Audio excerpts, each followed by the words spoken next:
I think so. Hello, everyone. How are you Hey, guys doing everyone. today? How's it How you guys going? doing? Can you guys hear me all right? Is everything correct? Because I messed around with some of the audio, and we've got Lore Keeper Toby with us this time. Say hello. Hello. And obviously to my lovely chat, we've got a Maze Dragon with us. We're streaming we're streaming this to both of our chats. So I can see by far yours is far more active and excited. But hello to everyone in both of our chats. Excited. Say hello, chat. Say hello.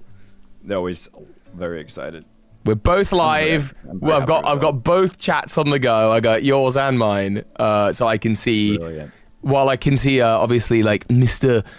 Businessman and Nakuzami in my chat, I can also see in yours you've got Mr. Pack 206 and Gigagato and Ellen and all these lovely people. So that's funny, Mr. man. Pack said he'd go to the gym, but he didn't. What are you still doing here?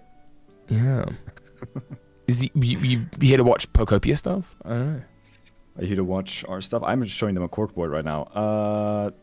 A very exciting corkboard, might I say. Amazing corkboard. Maybe the most exciting corkboard. Oh. All right. Okay. Yeah, I need to keep an eye on this. So yeah, we're Pocopiering. It's very weird to me because like obviously everything that we're streaming is your point of view on the matter, but then on my other screen I have my game. But it's us. Here we are. It's a collab stream. What's a live going collab. on? Do we need to? I don't know. Is collaborations a thing for streams? Like, are we meant to like? I don't think so either. That's okay. Hello guys. Yeah, hi. They're saying hi, Toby. Nice to meet you. Hello, Amaze Dragons, lovely chat. Thank you for having me, and to all my lovely chat. I'm not reading those messages, guys. No, someone wrote, "Bring back the wheel and show Toby the maid dress." No, I'm not doing that. The maid dress? What's the maid dress? What's going on? What are you doing in maid dresses? What's happening? No, it's. There's a photo of this, or what? What's going on? So the first Procopia stream I did, I did like a really grand idea. And like played Procopia, but whenever I said ditto, I had to spin a wheel. And there were like punishments on it, and I said it way too many times. And one of them was wear a maid dress, and then someone did fan art of me in a maid dress. It was amazing. I'll show you later. Yeah. Please do. All of those fan pics. That'd be great. Appreciate that. I already showed him some of the fan art you guys made. It was really nice. I saw the Silk Song one, the Hollow Knight one. I thought that was kind of fire, to be honest. Pretty cool. I don't have anyone on screen as well. Like this is normally when I stream, I've got my cam on, but I've decided that I would feel a lot happier if my camera was off. But now I'm like, oh, I need like a little dude to chat. But it's fine because we're both on screen here hopping around. We've had someone in my chat say, at Maze Dragon, I want to... So this is from Mr. Businessman. I want to say right off the bat, I think there's evidence that Pokopia takes place in the Pokemon Adventures manga universe. Which is interesting. I didn't read the manga too much. Yeah, me neither. Yeah, it's so not my specialty at all. I think Hybrid Hero knows a lot about it. Dude, he started releasing voice-acted episodes of the Pokemon Adventures manga, and I'm like going to watch every single one. I'm like, yeah, that is how I will engage with the Pokemon Adventures manga. But I sort of would... I would be interested as to why Mr. Business thinks that. And all that jazz. Also, by the way, we should have, if we've done our technologies right, it should all be set up such that if you leave a membership or a super chat to either of us for any reason, someone just reminded me. I've still set my status to Hollow Knight on Twitch. That is not correct. Oh, you're on your Twitch as well right now? Yeah, I usually do my stream, and I can't really unchange it. No. You go, you pop off. Thanks for the night, everyone. But yeah, anything like that should be like separate. Or like the memberships and things should pop up in a way that it should all work. And I will still be reading your guys' chats. No worries, everyone. And worst things worse, I'll go through them all at the end. But I do also have to listen to Toby, sadly. I know. Yeah, I know. I'm so well. That's a problem that you share with everyone on this stream right now. I'm so sorry, everyone. But I wanted to. I don't know how these streams go for you, so like I'm gonna let you sort of lead it because you kind of pitched to me. You were like, "Let's do a theory crafting live stream." Exactly. Yeah. Which is a fire idea. What a wonderful idea. been part of this before, right, everyone? Like, you've seen it. No, we can't just chill and talk, guys. We had a plan today. We have to make content. Are we bringing back the conspiracy board? Exactly. That's what we're doing. We're bringing back the pin board. Okay. And usually how this goes is we present a piece of evidence. We talk about it. This time we'll be talking about it in VC. Yes. I got to turn off the TTS, I think. They're talking to me, sorry. Oh, you've got TTS going? I do. I had it for the whole night stream. Oh, yeah, that's going to be a nightmare. I didn't even consider that on setup. I was like, yeah, I would not trust my chat with TTS. Bad idea. You bunch of degenerates. No, thank you, everyone. You're all wonderful. But, we'll be... in a sense, presenting evidence. We'll talk about it. We'll show stuff in game, and then we'll switch over to the corkboard as well. And I've got a bunch of assets ready-made, and then we can kind of make the conspiracy boards we always do, and you guys can contribute in that way. Yeah, sounds good. Sounds good. Is Toby gonna find out about the tropical retirement resort for washed out legendaries? I'll tell him about that one later. Yeah, I definitely. If there's deep Pokemon lore, I've missed like the tropical water resort for washed up legendaries? I don't know. What's going on? No. It's chat's imagination.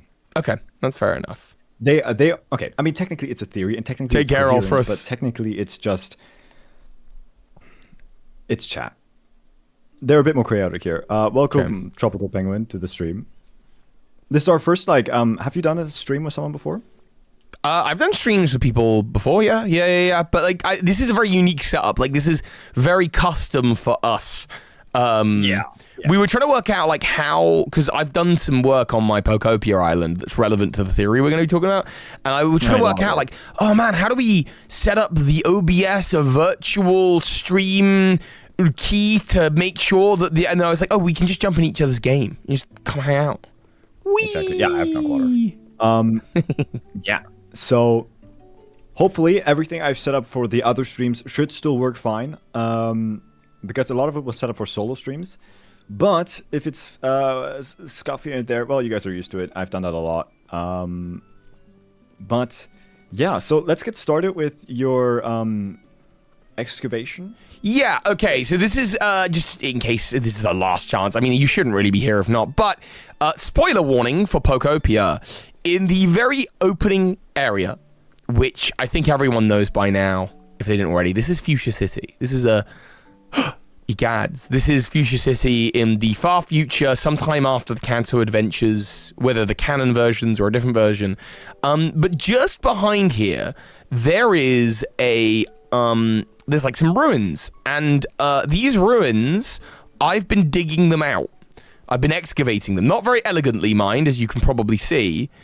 But there are a number of chambers with different sort of functions, and you can see under there, it actually stretches right underneath the Pokemon Center, like it goes right down into it. And what that made me think is, well, then these ruins probably existed, in theory, in the time of like Fire Red, Leaf Green, or Red, Blue, and Yellow. And so, like, why? What are they about? What are they for? And so, yeah, the aesthetic is ruined. The aesthetic is absolutely ruined. Yeah, he told me yesterday that he was doing some work to get stream stuff going, and then I joined like an hour ago to see what he was doing. Yeah, and it's a giant hole. It is a giant hole. He was making a giant hole, which is great. I mean, this is fantastic. Join me! Join me! Oh, that's terrible. That was not the voice I thought it would be. Join me. There we go. That's way better. Join me in... We'll go through the main entrance and see what we can see. Do you know what these ruins are for? Amazed? A little bit. I think last stream we were here. For Gumi, apparently. Okay. Gumi is also here. Will this stream cover endgame stuff? I don't think so. Maybe. I don't know. Probably not. Maybe. Wouldn't want to promise.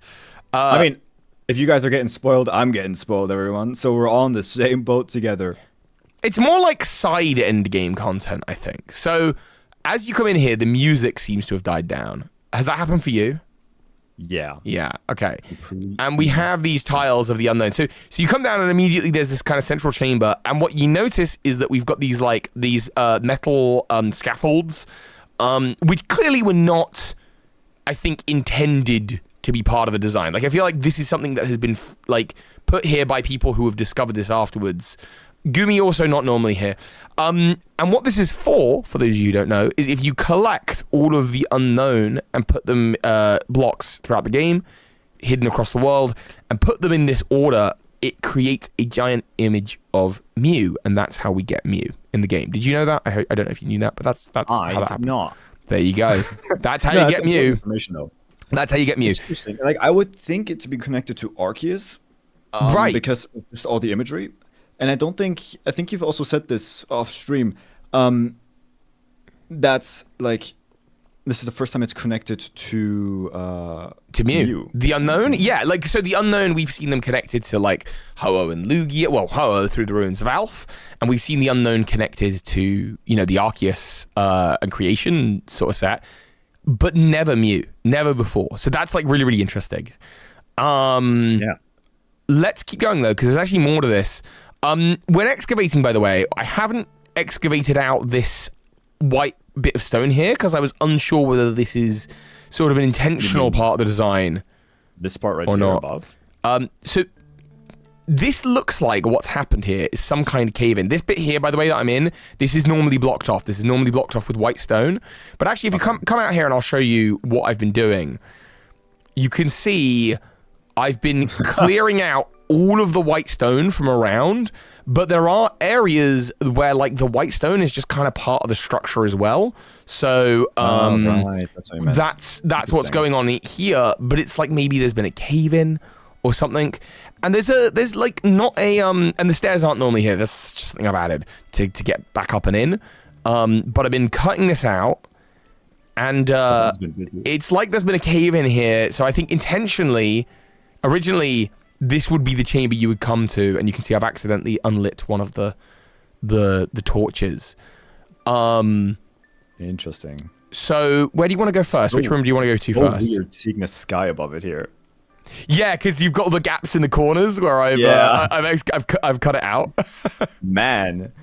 Yeah. Do we get Mew today? I think you haven't filled in the gaps yet, right? No. Wait. Isn't filled in. What's not filled in? For the unknown tablet, the giant. No, I haven't filled them in. I've got Dusty Gogo in chat saying, so excited for this. Ruins equal a subway station? Interesting, I'm not sure about that. Ruins are relative to whenever they were discovered, so theoretically these ruins could be made after the Kanto story.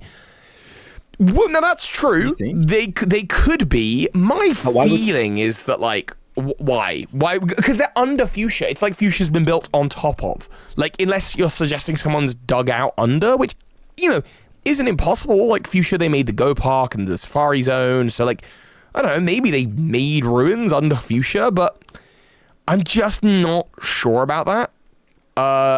If we come through to... Let's do this room first, because I think this is, like, one of the... So, there's two rooms here. One was clearly not well kept. Like, there was... I've not removed... Clearly. Oh, I fell down. I've not... I guess I removed the floor. One sec, I'll be right back with you.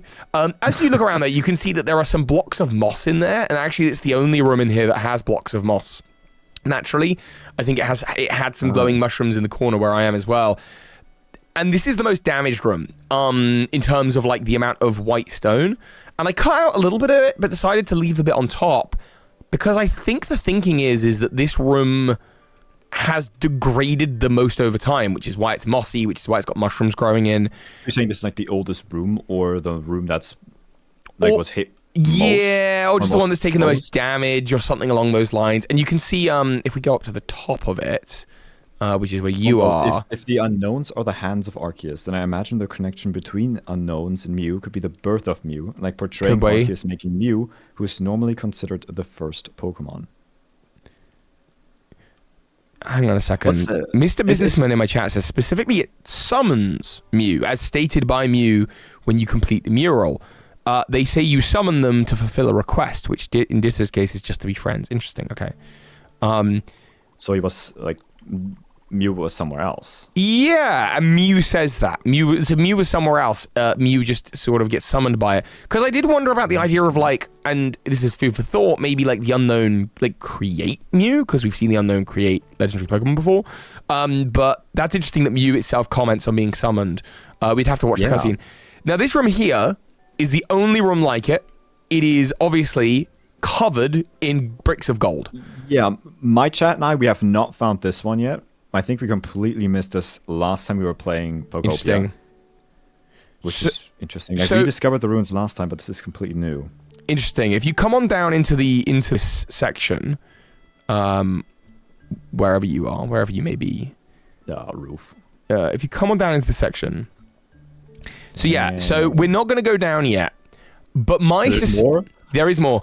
My suspicion is that the people who found this place later, I think there are the people who built this place, and then I think there are the people who found this place and left things like this scaffolding or the ladders or that kind of thing. The people who found this place, I think they came up through the floor. That's my feeling. They probably. I mean, it looks like a mine shaft. Yes, so and maybe they were like mining, and then they found this.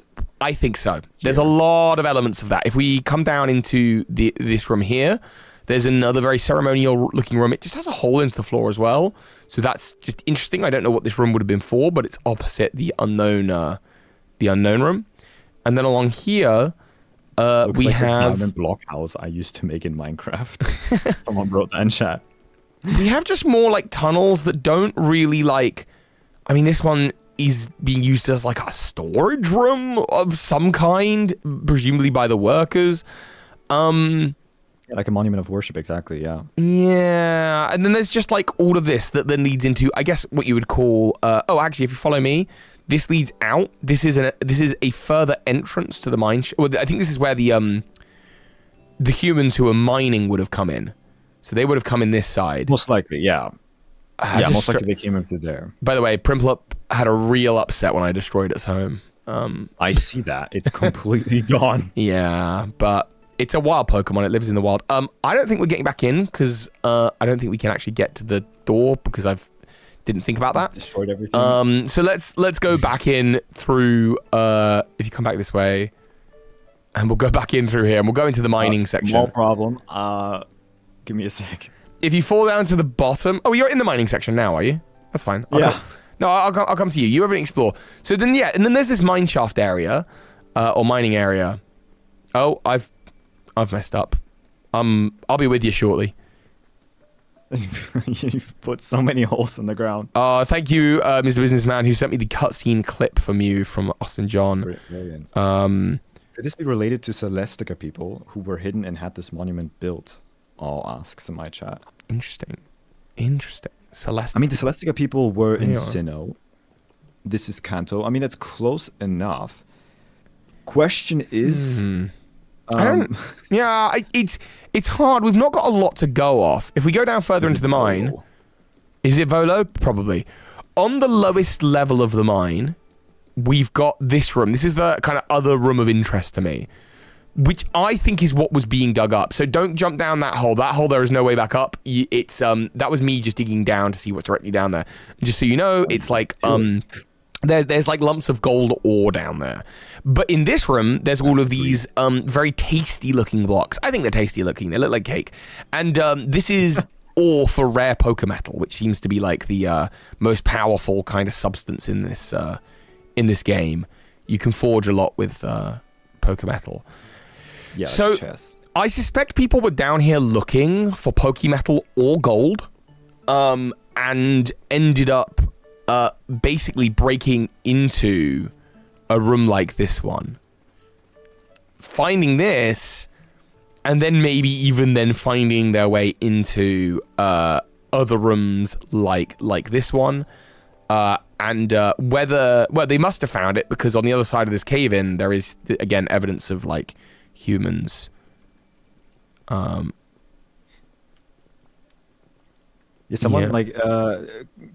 on from the Celestica one, someone said they could have spread across the world like the Draconids. Yeah. And maybe there are like similar people to the Celesticas in Kanto, which would make sense. I mean, them staying only in Sinnoh or Hisui is, I feel like there should be more, right? Yeah, I mean, yeah. I mean, okay. Unknown ruins exist in the Pokemon world in 3 places, unless I'm forgetting somewhere. So there's the Ruins of Alph. There's the Sinjo ruins. Oh, sorry, there's 4 places then. There's the Celestica ruins, or what are they called? They're not the Celestica ruins. They're the Celestium ruins, sorry. And the Tonobi ruins in the Sevy Islands. They are. Exactly. So there is evidence of this like culture this far around, and the Sevy Islands are interesting to me in that in this game, Ho and Lugia, the legendary birds, the legendary beasts, Mew and Mewtwo are the legendary Pokemon, and those are all Pokemon that can be found across the Sevy Islands and Kanto. And the Sevy Islands, I think, are even mentioned in this game. But yeah, this is where we want to start looking at that conspiracy board and seeing what we can do. Exactly. Now we're cooking, guys. So, the Sevy Islands, I don't have all too much experience with them, hence why we also have the local expert here. But the Sevy Islands are found in the Kanto region, as we know. I'll pull a picture of it here. And you said that's where Lugia and Ho-Ho are found? They can be found on Naval Island, which is a sort of event-exclusive island, but it is now available permanently with the Switch 2 version of the game. Right. Is it one of these islands from the Sevy Islands here? It's actually not on that map. Weirdly, the one that Ho and Lugia are in is because it's an event island. I think it's like technically it's Island 8 and then Island 9 is Birth Rock, where you can find Naval Rock. Naval Rock. Sorry, that's what I mean. Yeah. Brilliant. Yeah. And then Sevolt Canyon, as Mr. Businessman in my chat says, is the seventh. Is the 7th of the islands, which is where there's the Tonobi Key and the Tonobi ruins, and that's where you find the unknown in various places. Exactly. So this is, I will mark this. I will draw this here. This is Naval Rock. Someone's asked me where the legendary birds are as well. In Fire Red and Leaf Green, Mount Ember is the home of Moltres, while Zapdos and Articuno are just in Kanto generally. They're in the where they normally are. What was the first one again? Moltres is on Mount Ember, which is Island 1. It's the very top of Island 1. This one's here. Yeah. This is Moltres. Yeah, so Moltres is right up the top end.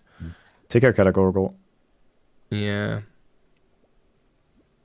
Moltres. Isn't right Ho-Oh the bell tower in Johto? But in Johto. Yeah, we're talking about Kanto right now. I think. In Kanto, it roosts on Naval Rock.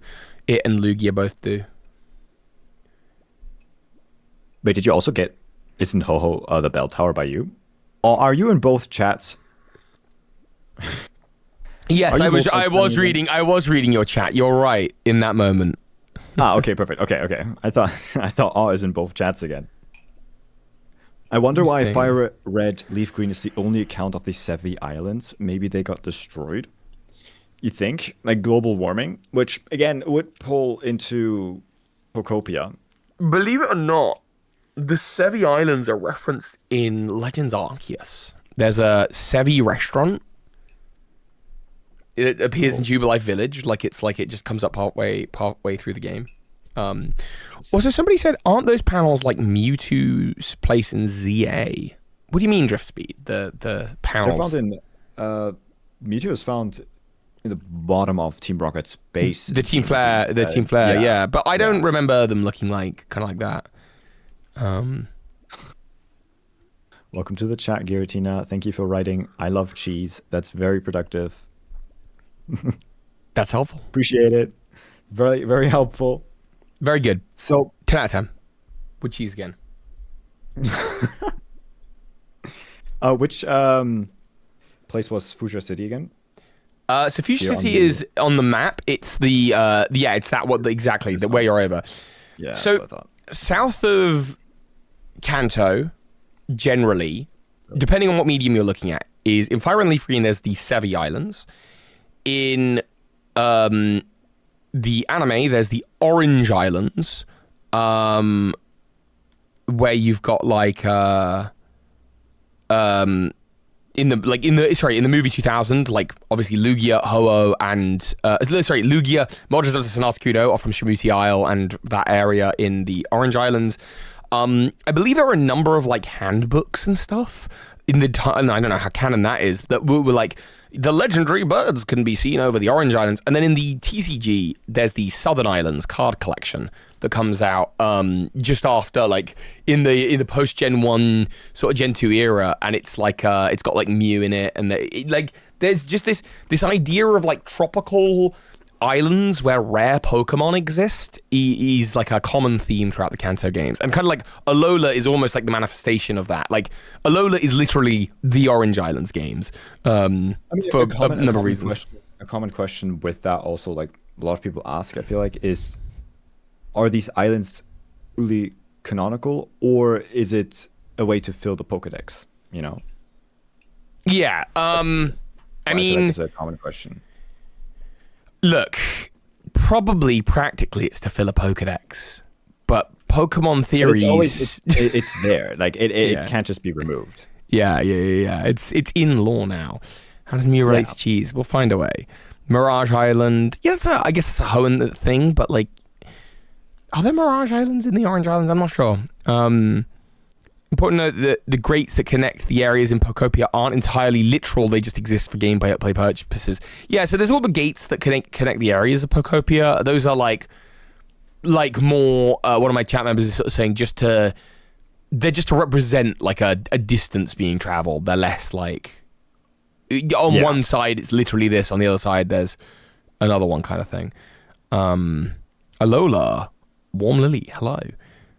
Welcome to chat, official bots. So, someone asked as well, like, why is Kyogre here and not Groudon? What? Who's asking that? Sorry. Someone in chat. Who was that? Silas.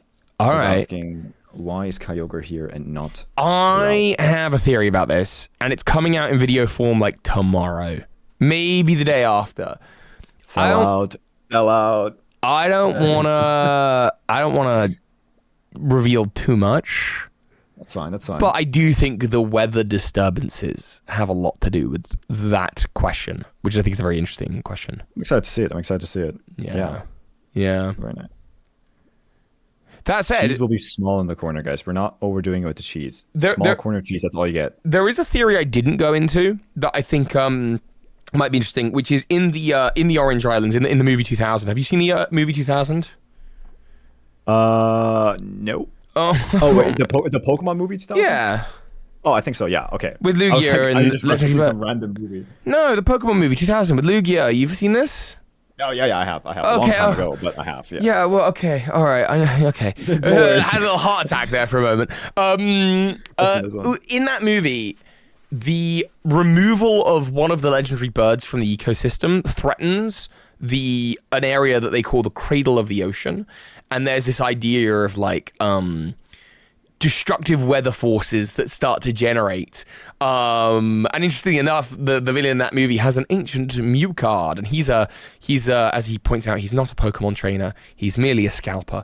But he's going to collect all the legendary birds. And as a result, it destabilizes the weather, and it's like the whole world is going to end literally because the legendary birds are fighting. And so maybe that's actually part of this, because we still get Lugia flying overhead. Also, Water Ninja Frog, thank you for the super chat. Don't forget that Lorelei from the Elite Four is from Four Island in Fire Red Leaf Green, so the lore is interesting. Oh yeah, it is. Couldn't watch the last few videos because there were spoilers for me. Haven't finished the games. This is a spoiler-filled stream, just so you know, just so you've got that warning. Your Elin in your chat saying, don't one of the Ranger games also say that bad things happen if you get rid of the birds? I only play the first Pokemon Ranger game, so that is lore that I don't have. I don't know, are you familiar with that at all? We should play Rangers on stream. I've played the one where you... Honestly, the only thing I remember from the one Rangers game I played was like being in a city and there being like muck or something. So if anyone knows what Pokemon Rangers game that is, let me know, because I forgot. Concari says that they're excited to see the video, Toby. So thank you. Better get to making it faster. It's coming out tomorrow. I don't know what you want. Like I gotta today now. No, it's got a sponsor, and the sponsor will not let it go live until tomorrow. So I do need to wait for that. But yeah, it's interesting. Wasn't the premise of the movie that the world would end without the birds? That's right. Lest these titans reap destruction in the world. Something. Awaken the beasts of the sea, or the world will turn to ash. And it's a nice double meaning because ash is Ash Ketchum. The world will turn to ash. Is that also the movie where Ash just like turns to stone? No, that's the first movie. Sorry, how old are you? Why do you not know this? Why do you not know this? Hey, I don't want to hear it. I'm sorry, that was just really upsetting briefly. That was isn't that the one where he turns to stone? Stop it. Stop it.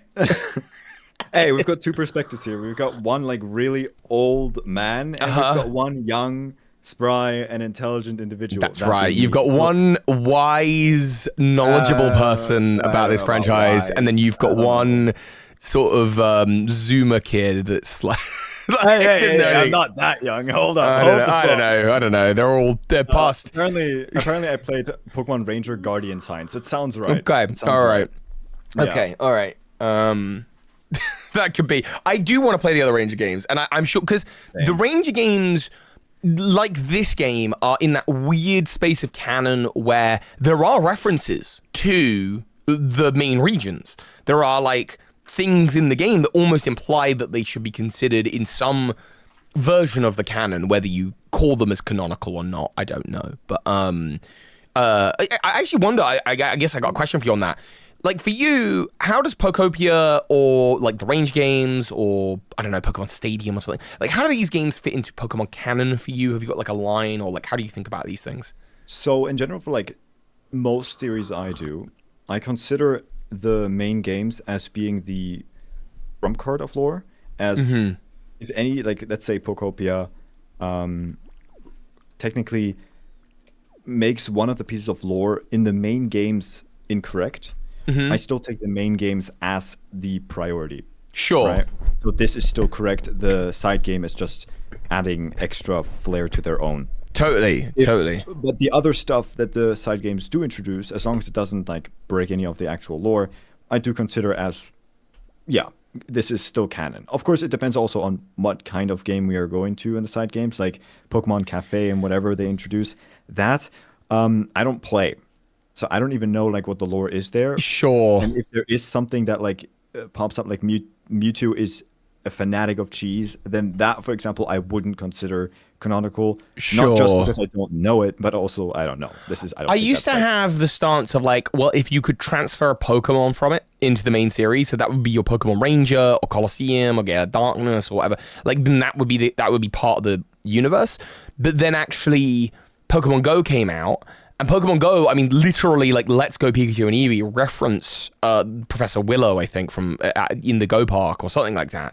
But then, like, Pokemon Go is set in our world. It's set in the real world. So I don't know whether that makes Let's Go not canon, or whether that makes Pokemon Go canon, or, like, how you think about that. And then actually this game, whether it's canon or not to, like, future Pokemon titles or even existing Pokemon titles, like whether these ruins should really be even considered as existing in modern day Fuchsia City as serious canon, I don't know. Taking a look in Fuchsia City in Let's Go if there's any sign of these ruins, or is it just I would say I have not, but I've been around Fuchsia enough to know that I'm pretty sure there is no such no such thing. You're much more knowledgeable about the older games. I mean, right? Okay, you can just say, Toby, you're really old. Like that's fine. You're that's good cool. with the retro stuff. I'm not even 32 yet, man. I'm not even 32 yet. 30. There's a 3 in front of your double digits. Man. Yeah, it's crazy. Well, at least I'm on double digits. There's I am not that young. Right. Okay. Sure thing.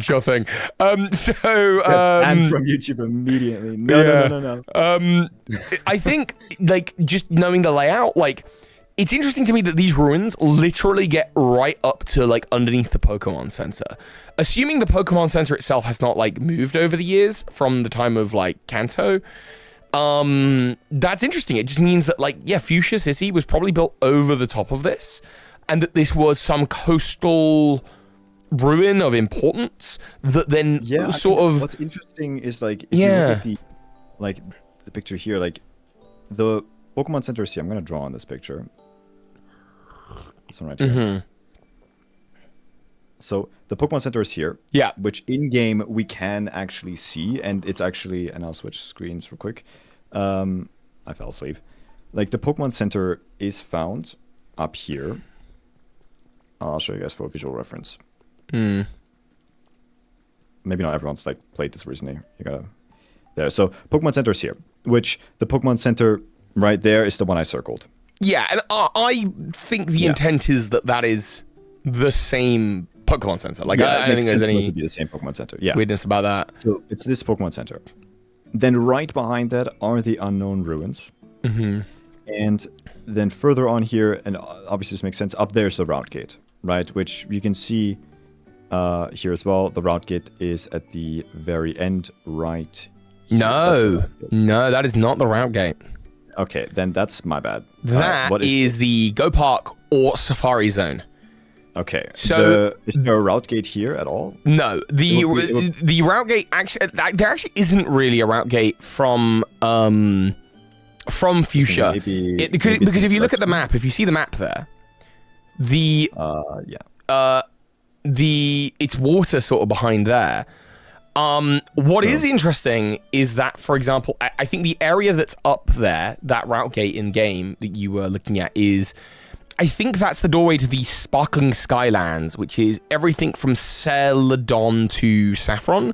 So it is possible that sort of it's just water behind that gate, and then that's where you kind of arrive at when you come out is the other side of that water. Because like we say, the route gates are not like, it's not like literally on the other side of that gate. Like one frame behind it is the Skylands. It's more like some distance off, the ecology changes. I think that's the interpretation anyway. Yeah, and then for the rocky cliff one, it goes to here, right? It goes here. No, it goes. So the rocky one goes up to like the top left corner where you've got like Mount Moon and Pewter. That would be, man, I'm bad at here. So that's Pewter. Yeah. So that's Mount Moon, and then Pewter's the one to the left of that. This so one. Yeah. So that whole area, that's your Rocky Ridges entrance, right? So if you draw that connection to where where that door is, that's about there.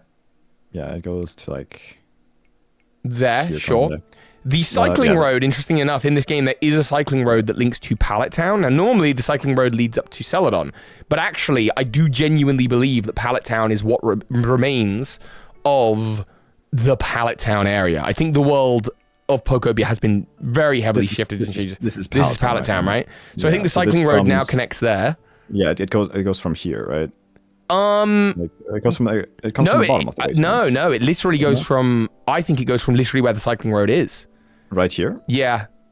I think it's like that. Actually, that is my feeling about it. I feel like it would be down here because, okay. Let's go into Pokobia and have a look. Real quick. Exactly. So I feel like it would be this way because... okay, hang on. The area gates to the Skyland, the first time that you go there, does give dialogue about climbing a massive staircase. So definitely in-game dialogue confirms that there is unseen stuff between the little room and where you come out. And that makes sense. Someone in your chat has asked, how does Ditto cross the mass gap of ocean? It may not be ocean anymore, is the answer to that. Someone also said that maybe the maps are flipped.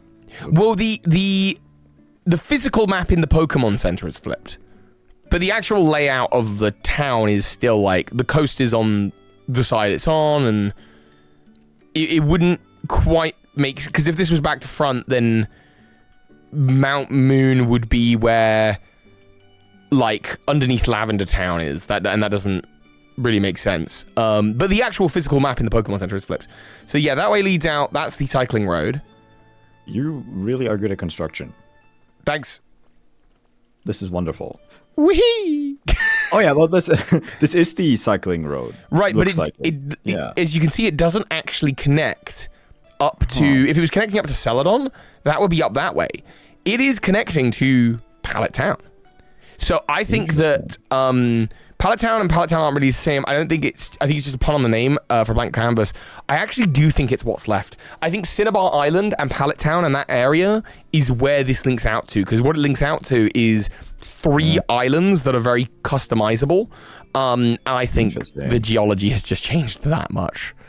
I think it's been rocked that hard. A lot of natural disasters. Yeah. So it makes sense, yeah. So this leads then to Pallet Town here. This leads to Pewter City and Mount Moon. Someone wrote Minecraft Bridge. Yep. Then the other side leads to, the right-hand side leads to Vermilion. And then that kind of makes sense because you've got, if you look on the map, you can see that Vermilion is where it is. And then yeah, the third one is the Sparkling Skylands, which I think is the only other area. Do we have dates for the games? No, nothing concrete. There are some hints, but... the environment changed, correct? I do wonder within timeline how much time did it pass between each disaster? When asked. Also, welcome to the chat. Yeah. First time. I think that it has been sort of... My feeling is that it has been probably around 100 years since the time of Scarlet and Violet. Like, it's been like... You know, so like 150-ish or 130-ish since, like I think the Pokemon timeline, I'd imagine the pitch document for this game is like set 100 years after the current Pokemon games, which themselves span about 30 years, would be my feelings. Hello. Hi. We were playing around with the camera before this, actually. It's so sad. It's so sad. Is there a way to get rid of the overlay? Yeah, minus. Oh, sweet. Anyway, what were we saying? Yeah, I'd imagine the pitch document for this game to be something like set 100 years after the Pokemon franchise. So, like, I think like it's going to be something kind of vague like that. Someone wrote yeah. Are you reading the same one? Go on, read it out. Moonpixton's note. Yeah, a friend looked it up, and it takes moss a minimum of 100 years to grow large enough to swallow a Snorlax like Mosslax is. So it's at least 100 since humans left. Okay. It could well be. It could well be. My feeling is that so the disasters. Well, okay. The disasters seem to happen over quite a large span of time. There's this Pokemon like human record that says something like, so we're reverting back to CDs, the technology of our great-great-grandparents. Yeah, that's the Pokemon right there, I think. Yeah. Now, CDs are still being used. CDs, by the way, just meaning compact discs, are being used in the time of... Okay, hold up. I don't think chat's that young. Oh, this is where you're putting it. At the moment, yeah. What do I have at the moment? I have a PJBTF. That's like, do you know how to read this? Buddy.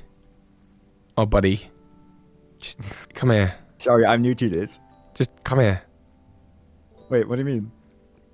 P, G, 8, T. Wait, wait. I thought you didn't even realize the unknown one there. Wait, you're struggling to read this? What? Is this an alphabet? What are you talking about? What's the question here? You read out the letters, I'm sorry, I'm right? being an ass. What's the question? Don't worry about it. What's the question here? Is it the bro can't even read unknown? No way, bro. How can you? Yeah, okay. So someone can't read it. Someone can apparently. It's right. I can't spell, so don't worry about it. What's the issue? No way you can't read unknown. None of you can read unknown either. Don't mess with me. No way can you guys read unknown. Okay, don't say anything, Toby. Okay. Go on. without going back in the stream. Need his iPad to read it. Read this. Come on, guys. What does it say? What does it say? Wait, are you asking me? No. I'm asking chat. They're a little too cocky for my liking. What are you talking about? Read it. Come on. They apparently say they can read Unown. Well, cool. Yeah, because it's just the alphabet. No, it's not. But it is. What, the first one is P? Yep, because it looks like the letter. Oh. Okay, well, my bad. Wait, hang on. Are you being real right now? I am. I'm not joking. I've never had to read Unown before. What are you talking about? It's just the letter. Just grab the translated versions of it. What are you talking about? No. This is not really happening. You're not joking. So hang on. You didn't realize that just is the letter P. No, I thought it was like a random, like, symbol. Hashtag fake fan. Oh, shut up, pineapple. Right? Can you come with me? Sorry, just come with me a second. I'm sorry. We're just. Okay. And we're gonna.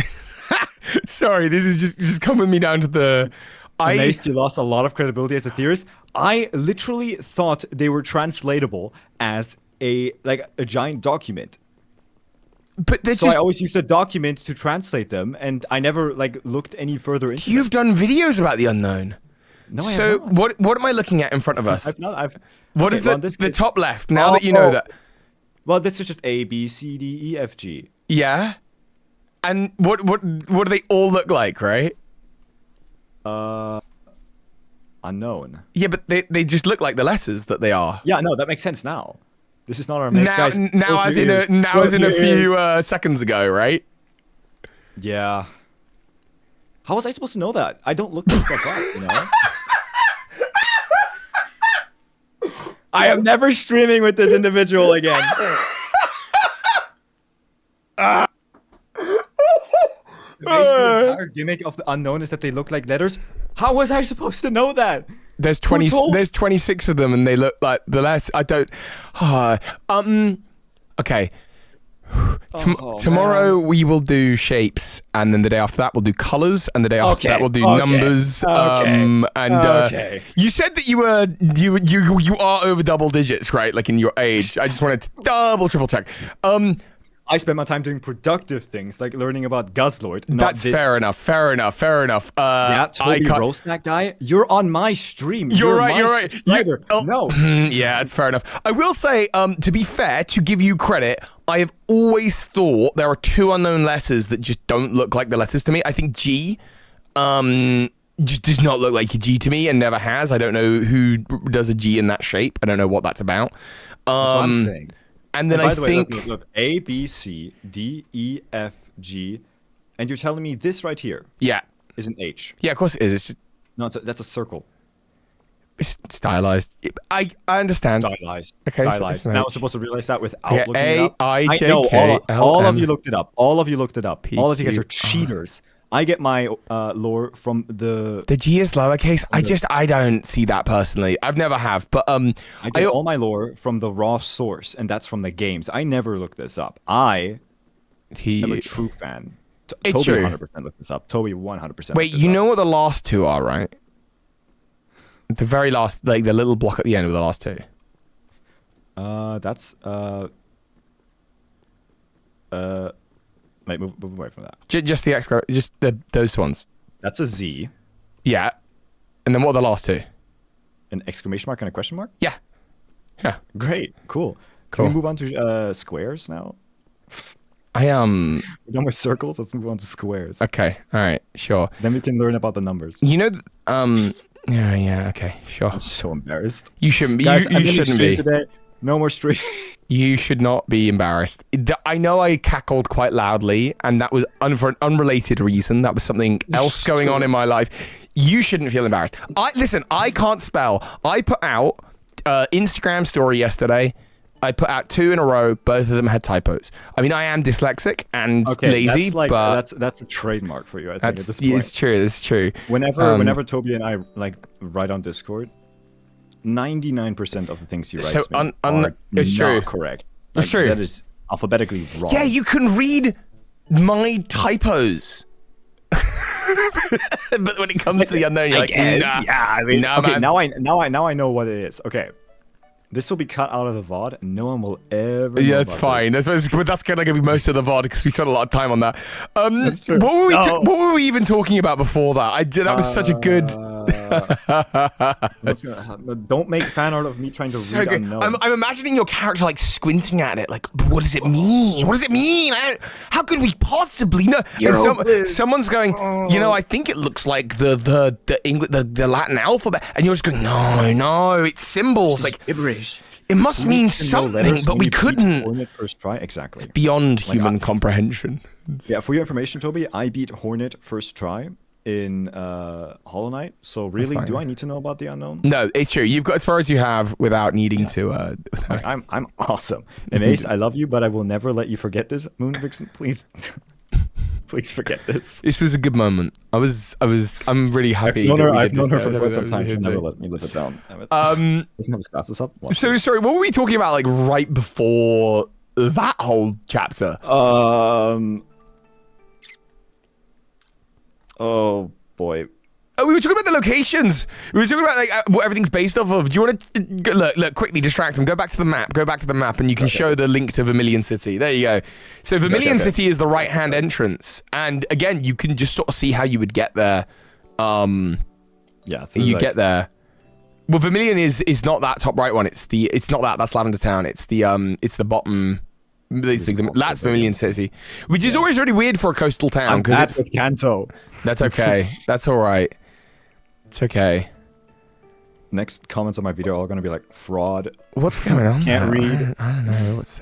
I don't know what's happening, man. It's all right. I do my research. Look, you're a cracking editor. Don't worry about it. You make good videos. My videos look so good. They do. They look insanely good. They look great. Whatever. No one's ever minded that. My avatar was just not wearing the reading glasses. Now I've got them on, so now I can read. Sweet. Yeah.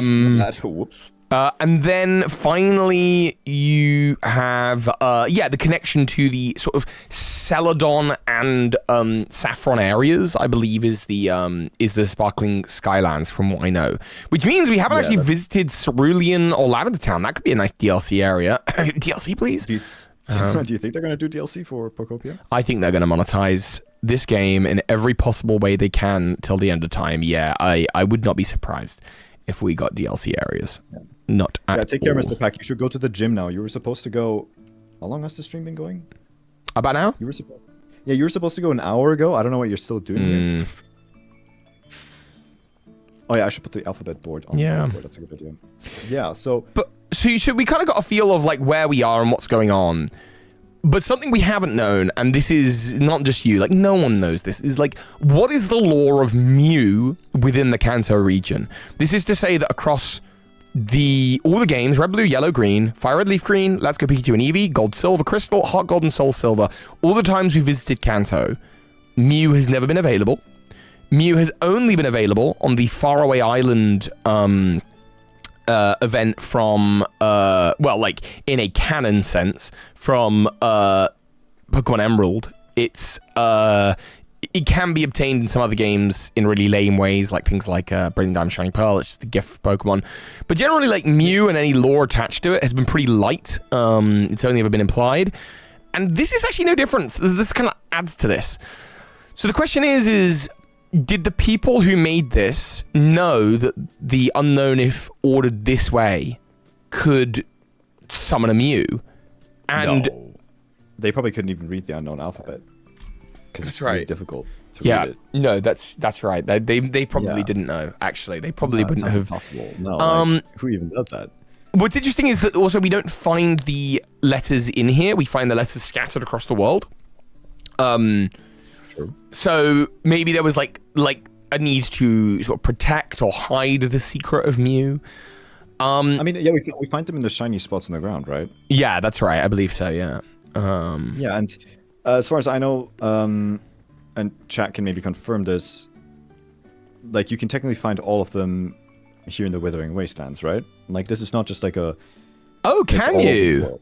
Can you find? I'm pretty sure. Then again, I am no Pokemon. No, expert. I'm gonna search this up. I'm actually gonna search this up. That's really interesting. Pokemon expert because I can't read Unown, but you can forget about it. It doesn't matter. We all don't know some things. It's fine.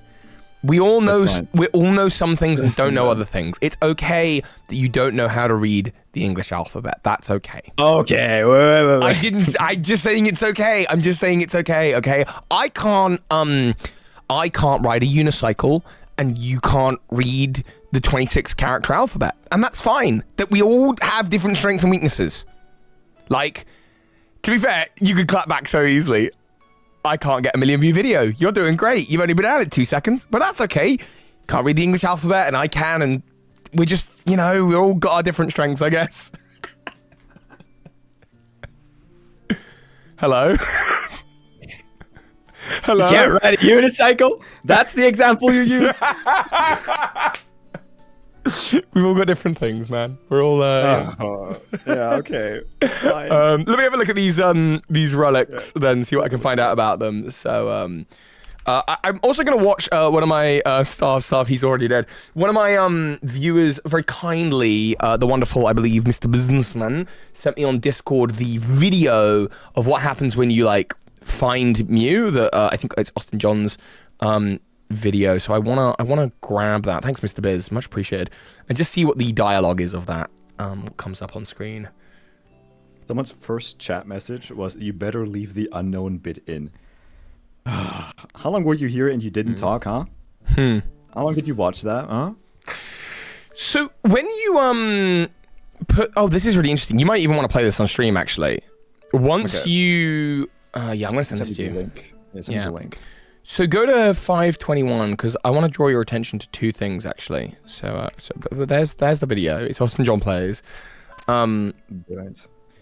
He's gonna copyright strike me immediately.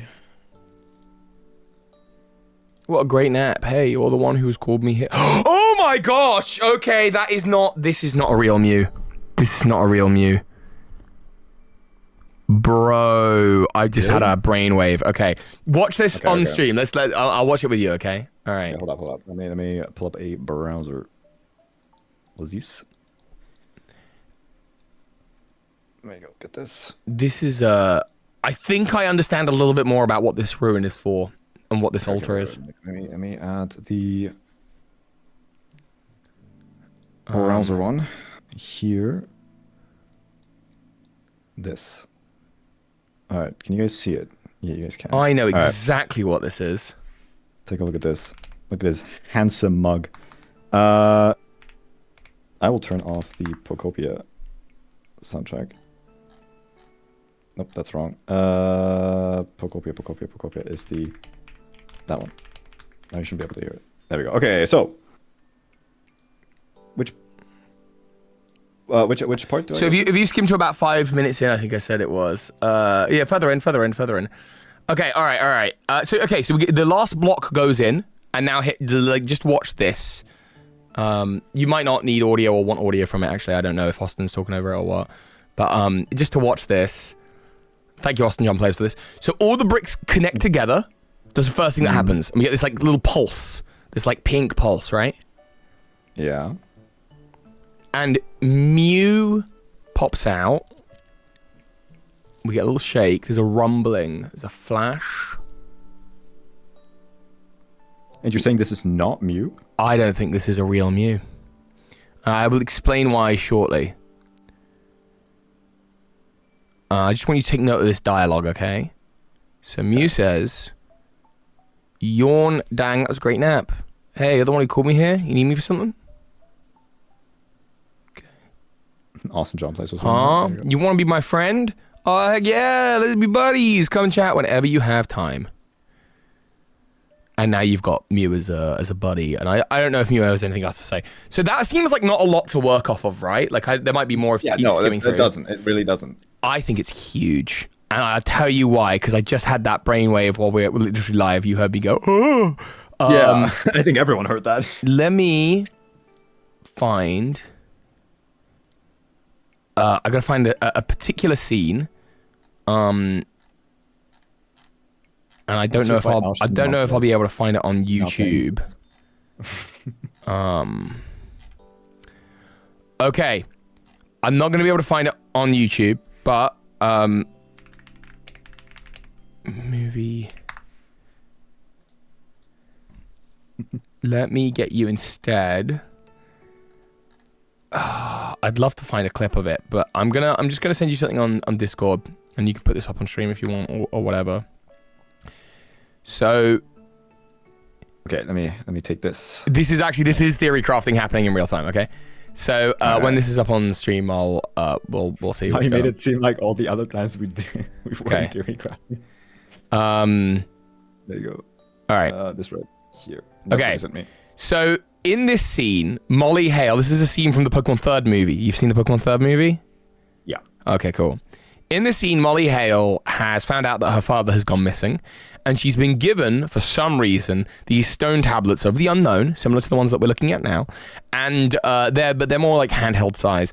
And in response to her emotions, the unknown that are living within them kind of come forth, or whether they live within the stone, or whether they like just use that as a way of like travel from their universe to this universe. And what happens is there's this like radial like wave portal, just like the one that Mew came from. I mean, like visually, it's very, very similar. I would like to find that shot so I can show you. I think I know which one you mean. And Entei appears, but this Entei is not a real Entei. Someone in chat mentioned that actually. Okay. Someone mentioned that there was like an illusion Entei. Yes, but here's the very beginning. Here's the interesting thing. Go back to that dialogue of Mew in the video for a sec.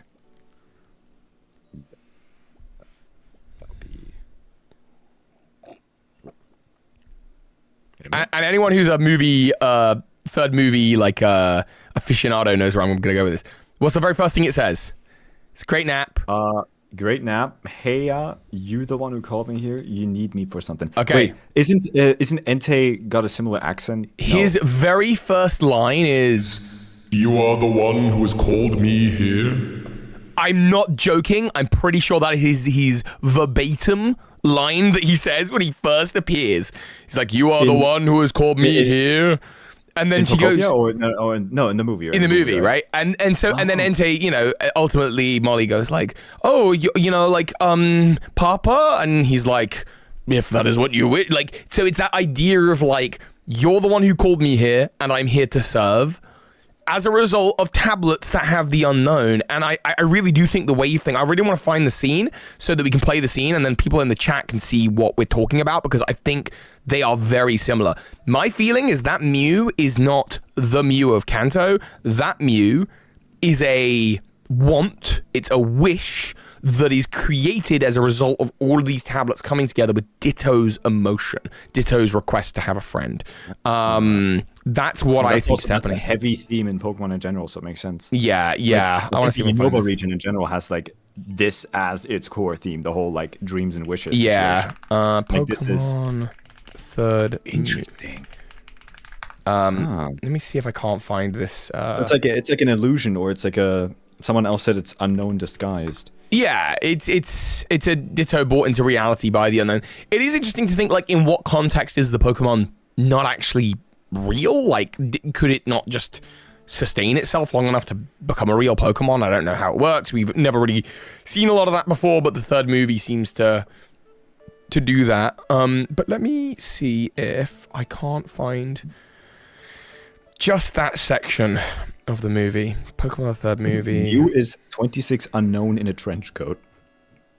Yeah, that's a valid representation of that. And I can buy or rent the movie on... Oh, it's on Pokeflix. Obviously, of course it's on Pokeflix. Sweet. Are we watching the movie? I've got to go. We're going to watch just this... Hang on.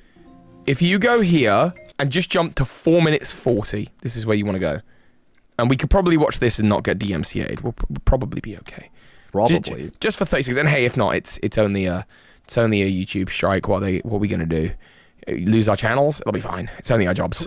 We have never had a strike before. It's all right. Well, you know what? I mean, me neither. So I think it's probably fine. I reckon you can play this like if you go to 440, or if you go to like even if you go to 5:30, and it's even less time. 5:30. This one. If Ditto is summon Mew here, with the unknown, stored in tablet because it wants a friend. Why are the mysterious ancient stone tablets designed to look like a Mew? Well, perhaps that's the hope of the people that made the tablet in the first place, is that if they were able to assemble them in the correct order, they could summon a Mew. And it just so happens that, like, it's like Ditto didn't want a Mew specifically. Ditto wants a friend. And so that's what it does. Someone wrote, Amazed would love to lose his channel so no one would learn about the unknown accident. Yep. Okay. That's true. Thanks, guys. That's true. Can we see just 60 seconds of footage here, do you reckon? Yeah, probably, yeah. All right. So you know those things that are flying right there, they look like the letters of the English alphabet, just so you know. And then they kind of come in and they are responding. Well, actually they fly, but then they do a little teleport. And you see that portal there? This one up here? Yeah, it's about to reappear in a second, but yeah, go for it. The portal they fly into, doesn't that look just like the Mew one? Like it's just like hang on, that's the moon, obviously. But hit play. Oh, this one right here. Yeah, it does. Doesn't that look just? Wait, that's the exact same. It's exactly the same, right? That's the if we go here, that is the exact same one, so everyone else can see it here. This is that. It's the exact same style. You can see it. Maybe a coincidence, but then you're telling me that there's a double coincidence here where Entei's first line is, "Are you the one who called me here?" I'm 90% sure. We're about to find out. You can put on captions or whatever, but let's see. Interesting. Captions. English. There's the portal. There's the tablets with their nice psychic light, whatever. They start doing whatever they're going to do. Obviously, it's, behaving a little bit differently here. Fine. Whatever. Or a little bit differently. A lot differently. Unown come down. And she's just been going on about, she knows about the unknown here. Yeah, she's like, "Oh, you're going to come play with me? I miss my mum and my dad and all that jazz." Suspenseful music. Dun dun dun dun dun and you'll get a copyright strike for that, not for the actual thing, just because I'm really good at that. So obviously, this does not happen in the game, which is fair enough. But I just find it very coincidental that not only does the portal look similar, but what we're about to see with Entei's first line here. Yeah, and they're all freaking out. Even though I actually think, as a decor thing goes, this looks so much better. Those are the unknown. But I just had the floors waxed. Okay, cool. No, this is going to be terrible cost for housekeeping. These are legendary Pokemon, Molly.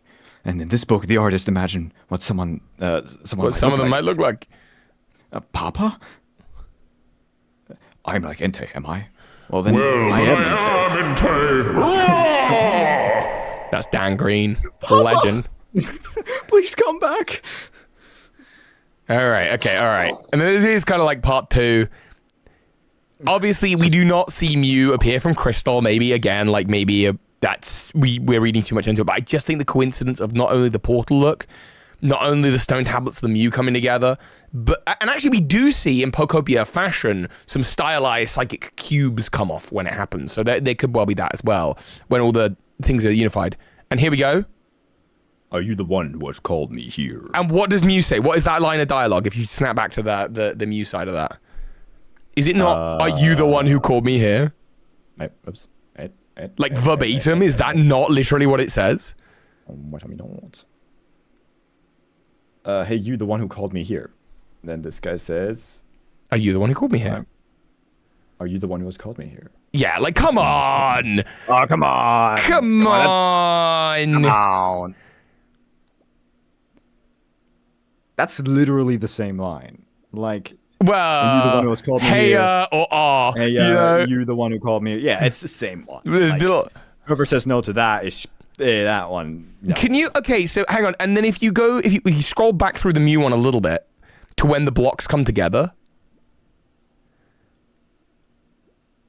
Yeah, like that, yeah. And see, you get, so the blocks come together and then you get this pulse of these cubes. And that could just be Pokopia's version of the psychic energy of the block or whatever the case may be. And then, yeah, you've got that pulsing, I just think. Oh, that's super similar. Yeah. Yeah. By the way, I go on call with Toby like this all the times. This guy has fantastic ideas. Oh, you're lovely. You're lovely. I appreciate This it. man's cooking all the time. Well, no, you. But in this instance, yeah, that was pretty good of me. I'm not gonna lie. Yeah, so I think that's a fun connection. So okay, with that in mind, and I'm so glad Dusty Go-Go's in our chat. Like, dude, this is fire. This is great. Okay, if that's the case, then my pitch would be this: that whoever built this temple thought of the unknown as a method to acquire Mew, and we shouldn't necessarily, or maybe it's a different option, but whoever built these ruins, their intention was to find a way to summon a Mew or to create a Mew, because the unknown create the thing inside the imagination of the people that are wishing it to be. And if you're like, hey, I've got all these bits of a picture, together they make Mew, you're going to be thinking about Mew when you put them together.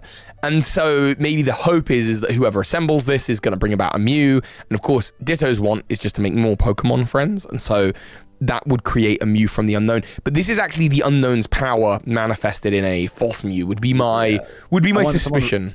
Someone wrote, do the unknown use images to make Pokemon? That's what someone wrote. Are you, like, Silas, are you suggesting that the unknown are also able to create a whole new Pokemon? Yeah, the unknown can create a whole new Pokemon. They can? That's what they did with the Entei, right? I thought that was an illusion. Okay, no, you're right. So technically, well, yes and no, right? So in the Arceus event for the Sinjoh Ruins, they create an egg for a Pokemon with the power of Arceus, or Arceus uses them to do so. Included, yeah. There's the thought that possibly, like, Suicune has a special connection with the unknown that the other legendary beasts don't, and there's this thought that, like, maybe Ho-Oh didn't actually revive the legendary beasts, but rather use the unknown to sort of generate their forms as something special, like made from the crystal on Suicune's head or something like that. I don't know. There's still a lot of play that can be done about it. Not an illusion, as in the movie, they make real stuff in the mansion. They make real stuff in the mansion. What do you mean they make real stuff in the mansion? Nexonite, the unknown side is just the alphabet. A, B, C, D, E, F, G. This is very common knowledge, and I would never not know that. That's good for them. Okay? Listen, not everyone has the same education you do, okay? Right, yeah, some people don't know about some people don't alphabet of the unknown. Understand these fault. things. It's so inconsiderate of me to point that out. Stop being mean to a maze dragon, okay? Okay, just because he can't read, leave him alone. Yeah. What? I've got your back, bro. I've got your back. Thanks, man. Unknown's lore is they're basically the individual letters of computer code. So yes, they're used to inject code into the world to create life. Wait, so now they're computer code? I thought they were the ABCs. So there's a way of thinking about it. It's a different theory. Just one of mine. Well, it's actually not one of mine. It's just a general one. There is this idea that, like, the unknown are okay. This is gonna be, it's kind of controversial. The lore of the Pokemon world is that the Pokemon world is a video game, and that just the characters don't know it. They like Deadpool in the comic, but some people, like, because Game Freak stuff work there, and like things happen in the Pokemon world that we just ignore. Like as a character, like a text box will appear on screen, but we don't think of it as like canon, and the characters don't acknowledge it, apart from the ones that do and literally say, have you tried pressing start so that you can open your menu? And you're just like, who are you, crazy person? What are you rambling about? Well, there's this theory that, like, the Pokemon world is set inside of a video game, and the unknown act as code for that game. And that's why in, like, for the movie, for example, when the Algor and Palkia fight, as time and space get hit, the fabric of that, which would be the writing, the script, the unknown go, like, shimmering away. It's why Arceus would summon the unknown, because they're just like a visual representation of the code of the game itself. And so with that, the unknown can, in theory, create anything, because they just need to be written in a specific way. And it might be that writing them in an order that is like A, B, C, D, E, F, G, H, I, J, K, L, M, N, O, P, Q, R, S, T, U, V, W, X, Y, Z, exclamation mark, question mark, which would be the order of the alphabet, so you know. And there's a song that goes with that, which is like A, B, C, D, E, F, G, H, I, J, K, L, M, N, O, P, Q, R, S, T, U, V, W, X, Thanks, Y, everyone, and for coming Z. to the stream today. Now I know my ABCs. I'm, you know, and so you would sing that, and then you would know your ABCs. So you do that, and then that might generate a Mew. You know, like maybe that's just the order of Mew generation. Someone says, so Palkia and Dialga are powerful enough to break the simulation. Yes, that they live in. Yeah. Yeah. So, like, the reality we live in the Pokemon world, that is the game world.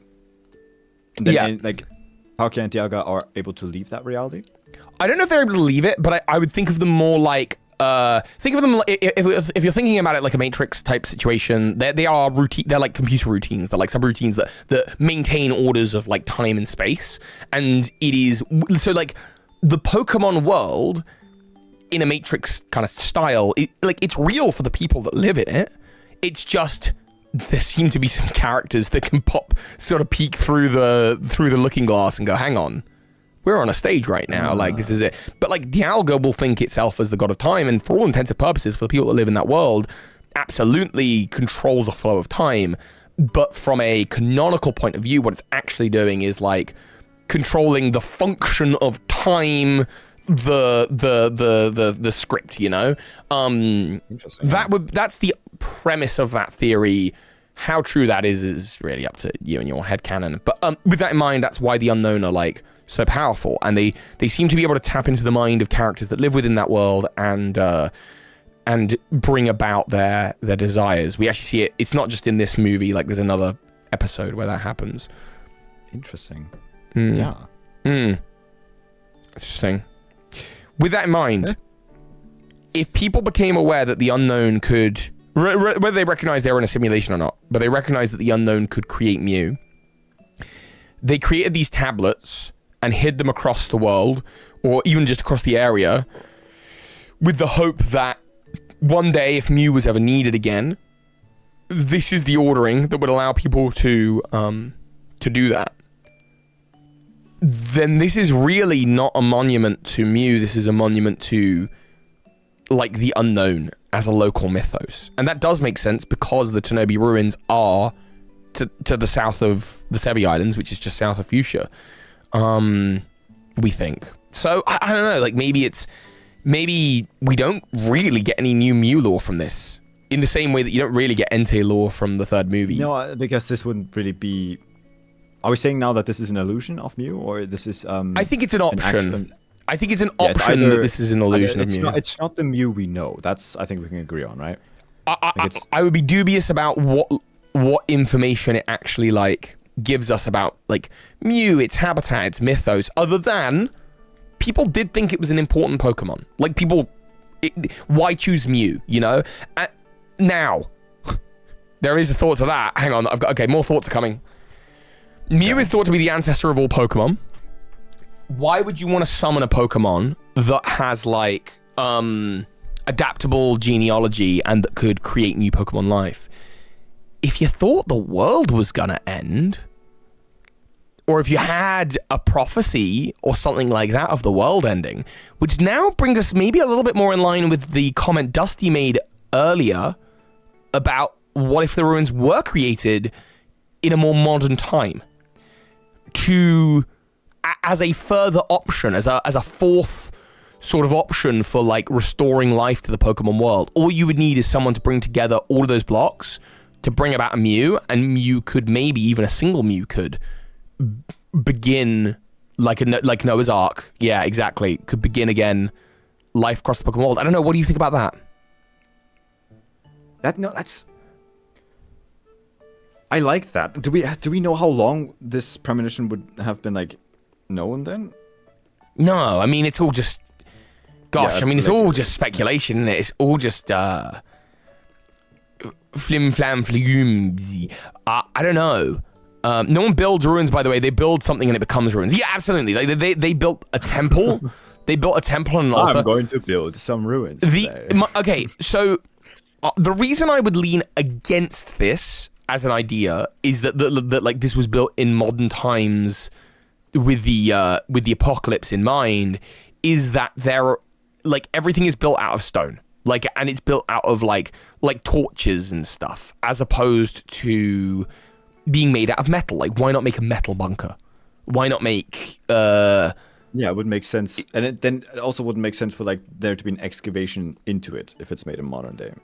Like, and you wouldn't have like walls caved in like this, torches, and like you would have at least something that's made past the point. Like this should be here already during the times when we play in the Kanto region. Like, but that said, I do like the idea of like some kind of prophetic, like someone left this here for the same reason that someone put a sort of a backup system in the PokéLife app and the PC system, which is again just to allow for the repopulation of the Pokemon world. That said, there are two thoughts. So there are some items that we can find in here, I believe. I'm going to go to Sevy and just have a quick look because we haven't actually discussed that. Meanwhile, feel free to. I realize I've been rambling for a while, so if there are chat to catch up. No worries. We all love listening to your voice. That's very kind of you to say. Now that Toby is shut up, finally, we can talk about something more important, guys. I am not doing a flip. Sorry, they have been asking me to do a flip the past 5 minutes. So, while Toby looks up what we can find in these ruins, what did you guys say? Who is to say the Unown have not configured new temples and sigils because of the discovery and Ultra Beasts wiping universes? Yeah, I mean, okay, that would be pulling in the theory of the Ultra Dimensions being a broken reality, right? And that is a separate theory. Combining theories is always tricky. Can we get a dancing dragon? No. You guys do not. After those actions today, none of you guys get anything nice. I think there's a guy named Daryl who created the simulation in his computer using AI, and the AI was so bad that it turned all the animals into weird creatures because it doesn't understand animals. Do you know a guy named Daryl? I don't know of a guy named Daryl. I don't know what. Did you make up a guy named Daryl? We are sorry. No apology. No, not today. So I'm not 100% sure from the Sevy location data map, but I believe there are 2 human records that can be found in the area that is the temple. Actually, if you include the Pokemon Center, there's actually like 3 or 4 that can be found. So it's probably worth me kind of looking at these. So the Professor Diary Entry 2, Someone's Journal 1, the Selection of Pokemon Greetings, the Hacker Confession 3, and the Team Rocket Journal 8 are all within the area of what I would consider the this temple, and that are all findable in here. That said, obviously all sorts of things could have resulted in a document getting somewhere that, underground and finding its way into something, and so that's interesting. Yeah. Yes, Jeffrey, we do. Yes, Blue Boyfriend did a great video on the Unown. So did I. I'm not trying to find out a pretty good one. Let me see if I can't look at what these actually say. These documents. Damn, that Entei, are you the one who called me here? Pokemon.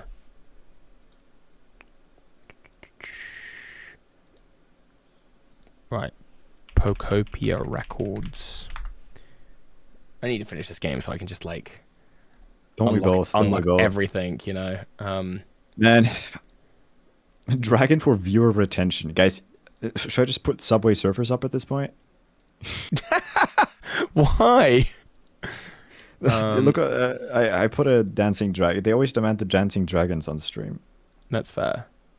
I should read one of those books, like How to Take Care of Kindergarten Children. That should help me stream. What happened? My man, you need to clean up your world. What is this? Oh, I've been doing stuff. I've been excavating ruins. It's not where I normally live. How you doing, fishing there, bro? Oceans. Come on, where are these notes? Where are these notes? No, first you should read on how to read the alphabet. How am I supposed to read if I can't read the alphabet? And besides, it's not the point. No. Kindergarten has pop-up alphabet books, if that helps. So, which one's this? This is Rocket. Dancing Dragon is key jingling for the Subway Surfer Zoomer kids. Looky, looky.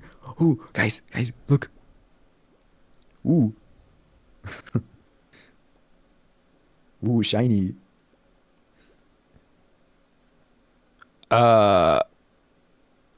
Okay, hang on. I'm nearly there. Journal 7. So it's the next journal. So, okay. So this journal, this Team R Grunts Journal 8 is found within the temple area, I believe, or the ruin area. So it says, account suspended due to policy violations. The owner of this account was found to belong to the criminal organization calling themselves Team R, which has been causing trouble across the region.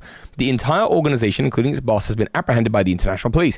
We hope that this news will allow our users to continue using our platform with peace of mind. So what's interesting is, unlike the other Team R journal entries that are all written from the point of view of the grunts, this one is written from the point of view of the like the people that seem to run whatever this data system is, and possibly even by the international police. I think it's unlikely the international police, but basically, yeah, whoever runs whatever this this comms pad system is that everyone use. So that's found there, and then another one that was found there is the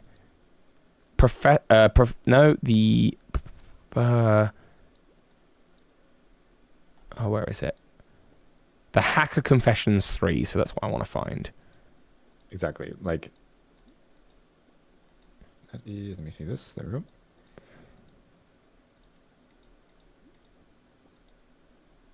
Guys, you're so funny. It's, wait, someone wrote, but wait, what is trying to destroy this code? If we assume script broke, what if something actually destroyed it instead? Okay, wait, hold on, I gotta decipher this one first.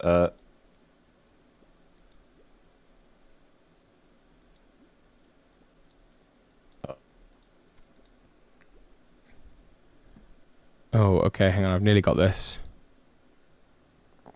Desmume, are you saying that, or are you suggesting that Eternus is able to break the code and that's why it's built like that? Or what are you trying to say here?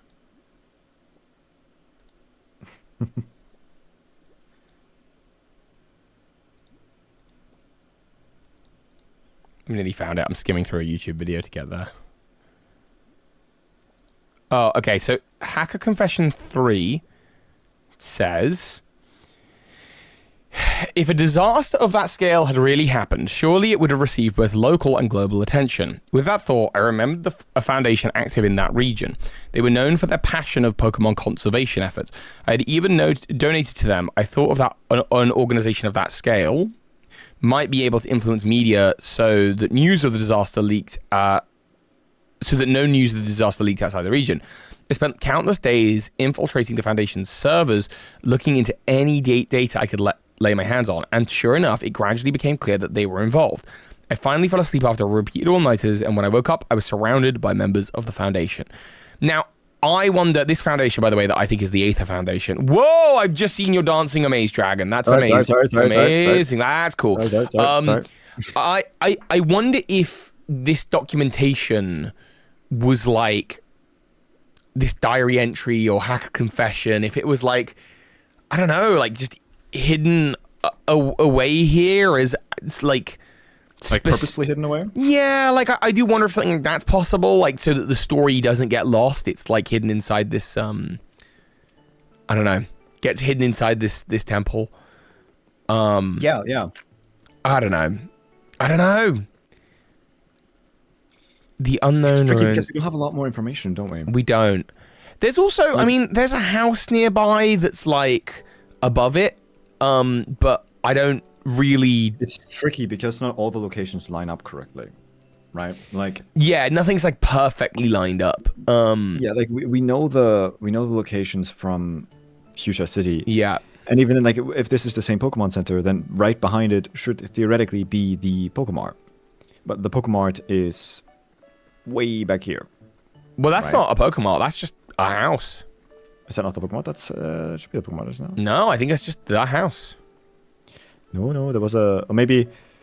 Possibly I've destroyed it, but I don't remember there being a Pokemon out here. I just, but I might be wrong. If you go back to your world, perhaps you'll find that there is a Pokemon back there. I mean, actually, that would be good, actually. If you want to now go back to your world, you'll be able to see what it looks like. Yeah, non-excavated. I think that'd be interesting. Guzzlord went through here. Sort of see that side by side. Yeah, absolutely. Well, isn't that a theory, right?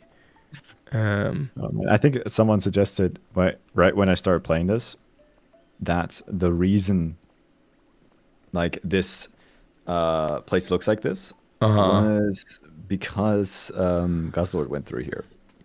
No, it was just me as a graveler. I should get that ability, actually. I've heard it's pretty good. Oh, you haven't even got the graveler? My man, I am not very far. Bro, it'll make your life so much easier. There is something else, actually, of interest, which is when you first come into the game, just to the, I guess, south, it would be the south western side.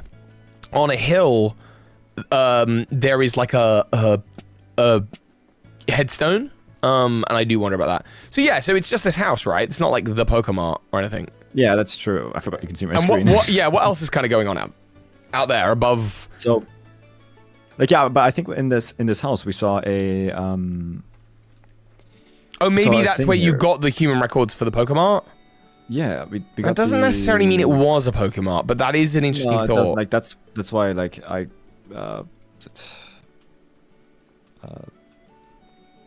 nope. Here, message from the Pokemon. That's what we got. Like then again, this doesn't necessarily mean that this is a Pokemon. True. And it would make more sense if it's the color of a Pokemon then. But like there is a sign in front of this house, and it does look like it's a store. Is it not? Oh, I see. That's what I thought it was. Oh, it could well be a Pokemon. No, I hadn't thought about that, but that's actually very true. It could well be like a... The thing is okay, so that location in the games, I mean, it could be a new made-up location. It could be the Go Park. It could be the Safari Zone. And there are lots of houses in the Safari Zone. Do you know what? Maybe that's something I should do is just... I'm going to go on my phone quickly, which is where I've got Delta, and I've got like a... I've got like a... Pokemon Yellow, and I can just have a quick look around the Safari Zone and into the houses and just see if I see anything interesting while we're talking. Someone wrote a nice message. I want to use the opportunity now. Toby, I want to thank you too. I found your channel and through you Amaze's channel a couple of weeks ago. Thanks to you both, I'm passionate about Pokemon again, which helps me through a tough time right now. That's sweet of you. I'm sorry you're going through a tough time, and just thank you for your kind words. That's incredibly nice of you. Look after yourself, I'm glad that our videos are helping though. Appreciate that. Whose videos are helping more? Hey. I'm just curious. This is all. I mean, it's fine. It's fine. It's not like a competition or anything. But like, if you had to say like, whose videos you preferred and whose were better and whose made you the happiest. Right now. Just like, I would just be curious to know whose videos brought you the most joy. I mean, any level of joy is fine. I'm glad that it would help you. Joy probably will be a bit more. I mean, like, who do you like listening to? Like the cool, energetic guy, or like Grandpa? Yeah, exactly. Grandpa Oak, the wise, who knows what he's talking about, or just like, same thing. Dude, he's talking about what was he talking about? You were talking about Subway Surfers? Was that like I don't. I'm hip with the kids. Okay, all right. Okay. All right. So I'm gonna go to. Someone suggested maybe the Pokemon needs to be closed and the house is just a backup place. Maybe. It could be. It could be. So in Fuchsia City, let's see what we've got behind the Pokemon Center. There's a big house where there's a bunch of fishermen who talk about how they nicknamed the Slowpoke, Warden Slowpoke. Clifford, thanks. You got my back.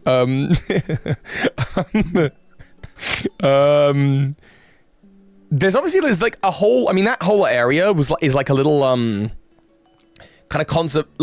Actually, it's kind of interesting. The water wheel is interesting because there's like a mini safari zone out the back of the safari zone, like at the back of Fuchsia, where there is like a Lapras. Are you saying maybe this is the first safari zone? or it's like the area in front of the Safari Zone, maybe. It's hard to say. There actually is a Pokemon out that way, but it's actually the bottom. It's in the wrong place. It's in the wrong place for what we've got. I'm gonna go into the Safari Zone though and see what's in there. Safari Zone. Here we have the leaf green Safari. Can I get a higher res? Sure, this works. Like I'm more talking about like at the back of Fuchsia City. There's just like an area with a Pokemon. And if you get a map of it. Wait, this could be the Safari Zone. It could be. Literally just be because look, there's a house here. There is a house there. There are other houses though as well. But yeah, I mean, it could well be the Safari Zone. You've got water. You've got like a little mountain. Like on the left-hand side, you got a little mountainy area, and that would be kind of maybe the bit that even is separating out Fuchsia from like the back area there. That's possible. But I'm gonna have a look around some of these houses and just see if anyone has any interesting sort of dialogue. I found a Carbos. Very good. Good for me. Like the house that we spoke about with the house on the top right hand corner there. Do you see that one in the Safari Zone? This one? No, sorry, lower down and right. This one. That one. I'm in there right now, and there's a scientist who says, "How many did you catch? I'm bushed from the work." Is that a thing? "I caught a Chansey," says one guy. "That makes this all worthwhile." Someone else says, "Whew, I'm tired from all the fun. Well, go have some misery, mate." What are you talking about? Yeah, okay. Not a huge amount of interest there. I'll try that one at the very, very top. I want to ask, are the golden teeth in there? Yeah, where were the golden teeth again? It's a good point. I think they are in... They might actually well be in that house in the original games. Someone posted something in your Discord. Let me find it. Oh, I can go if you want and have a look. Nah, dude, I'm in your Discord too. Okay. Toby begged me to join the Discord. I was like, oh, man, I did. You're right. I was like, come on, I won't be cool if you're not in there. Please. Yeah, it's actually kind of annoying, but like, yeah, I know. At that point, I just gave in because yeah, it's easier, isn't it? Just riding me. Yeah, every single day, I'm like, hey man, like, come hang out on my Discord. Come on, I didn't even say good morning. You just said please. I'm losing clout every day. Please. Yeah, and I was very grateful. You're cool. Talent. That's it. Yeah. Okay, someone says here, go to the deepest part of the Safari Zone. You will win a prize. My Eevee evolved into Flareon, but a friend's Eevee turned into Vaporeon. I wonder why. And someone else says, ding dong times... Oh, no, that's just my time is up for the Safari Zone. That's just my time is up. Ding dong. Ding dong. Why are they saying ding dong? It's like, oh, no, my time's up in the Safari Zone. Ruined it. Huh. I just messed up my OBS. Oh, no. That's not good. Right. Uh-oh. Uh-oh.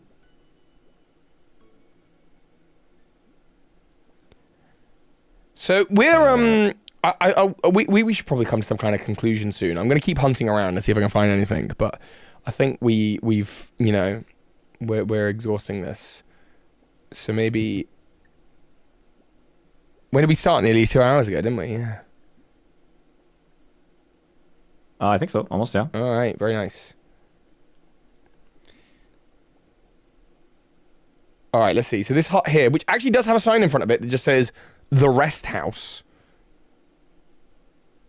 It doesn't have anything of interest in it, but there is a house with a sign out the front of it called "The Rest House" in the Safari Zone in the top right corner, which could well be exactly what we're talking about, like that house that has the what's it called, the like the desk that curves around, and actually the Rest House does have such a desk in it. The counter? Yeah, the counter. Sorry, that's what I'm talking about. Thank you. And it's okay. Like the older generation usually forgets. Oh, yeah, I'm becoming forgetful. That's something interesting. Okay, hold up. I don't see Pokemon I don't want to see. Okay. Bro, there's something else. Okay, hold up. Hang on. I need to see this in could you get up a map of the Safari Zone in fire red and leaf green, please? That's what I need. That's what I need. That's what I need. Oh, you actually have it there. Sorry, can we zoom in on that? Can we, I want to see the left-hand side. I want to see, like, they changed it. Interesting. Okay, never mind. So, the house in the left corner is where you get surf. It's where you get the HM for surf. Now, left side. This is HM surf. So that's normally where you get surf. The thing is in the original games, outside the front of it are a number of Rhydon statues. They've obviously removed it in Fire Red. No, these are trees. Those are just trees. But there's a set of Rhydon statues, which is used in the original games to show the importance of areas. Like the Cinnabar Mansion has Rhydon statues. The Elite Four has Rhydon statues. In Heart Gold and Soul Silver, the Ruins of Alph have Rhydon statues through them as well. And so... and what's in this house exactly? The guy who gives you a surf. It's the end of the Safari game, you know. But and surf connects to Kyogre. Which means this caused all the disasters. There you go, that's it. And then the top right corner, there's a house up there. You see that one with the sign at the front? Up top right? Here? Yeah, so that sign says rest house, and that house has a counter in it. Now, I would wonder if you're imagining this as the area behind Fuchsia, right? As this being the house? As that being the house, which means the Rhydon statues, as they were at least in Generation 1, are closer to closer to the entrance to the mine and the temple, like generally. The temple would kind of run from like that house down through that kind of opening area and down to Fuchsia. So I reckon if you circle like all of that and then the house on the left, like all of that area, basically everything. This is the ruins here, you're saying? Yeah, I would even maybe come down a little bit like lower. Like I don't know that it quite gets into Safari Zone 3, but I would say that if that's what you were looking at, then yeah, that's like the thing. Somewhere like here-ish. Yeah, and you've got your Rhydon statues. It is important to know, it's also the only place in the game where you can catch Dratini. Now, I don't know how that ties in. It may just simply not.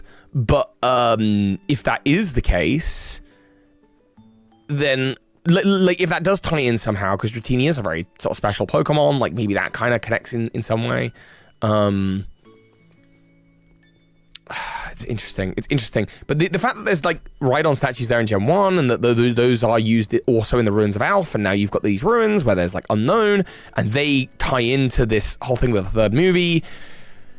Bro, it's interesting. I wonder what Pokemon you find there in the Safari Zone. Safari. And I haven't been there since Pokemon. A while, like in general. Well, the Safari Zone has your Scythers and Chanseys, Nidorinos, Parasect, Venonats, Rhydons and Executes, Pincers, Slowpokes and Magikarps. Yeah, those are different than the ones we usually like see in Pokopia now. Like yeah, because the whole ecology has changed, you know? Yeah, that is true. I think I do have a temptation. Rhydon is the first Pokemon they drew. Yeah, it's very, very true. It is interesting that they removed those Rhydon statues for Fire Red and Leaf Green, but actually, because those assets must be in the game. Like, I'm pretty sure because they'll use them in the Pokemon Mansion, Fire Red and Leaf Green. I'm sure they still use Rhydon statues. It'd be very weird if they didn't. Oh, hang on. That's interesting. Fire Red Leaf Green has very different statues. Oh. They look weirdly different. It has statues in front of there? So no. So the Pokemon Mansion from Fire Red Leaf Green, hang on. They don't have the Rhydon statues at all. Well, they have monster statues basically. Like this. And then if I get you the hang on, Pokemon gyms. Let's have a look. Pokemon gyms Fire red, leaf green. Oh, you're referring to the ones up there. Yeah. Yeah, I'll give you guys a visual representation of it. I need to see a gym entrance. That's what I need. Here, let's go. Oh, interesting. But but the gyms actually use a totally different statue again. Oh. In Fire Red Leaf Green, they have they're closer to that Rhydon look. So that's very, very interesting. If I put that there. So very high resolution. that's interesting that sorry, that's like a YouTube thumbnail I found.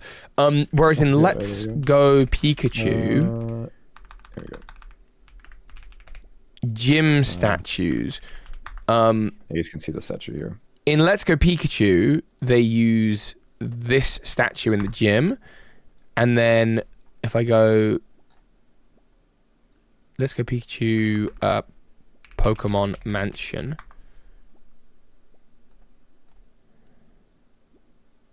Interesting. I'm just gonna try and find one from the Pokemon Mansion in Let's Go. Yeah, got it. Yeah, in the Pokemon Mansion in Let's Go, they're actually the same icon.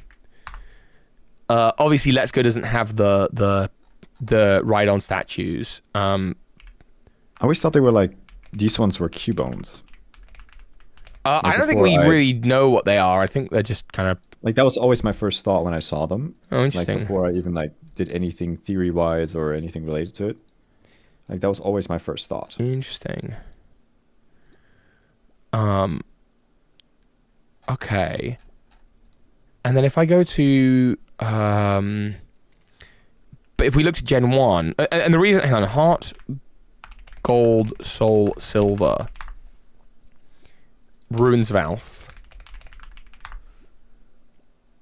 The Ruins of Alph have, in Gen 2, it looks like that.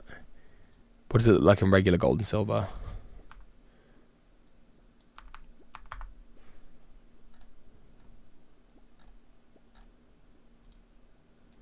Yeah, in regular Gen 2, it's like that.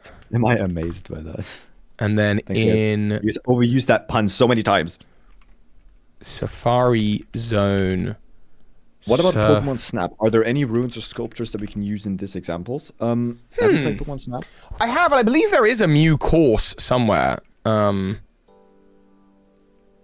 need to see a gym entrance. Me after ordering pizza for the second time this week. Ah, that's real, Sai. That's real.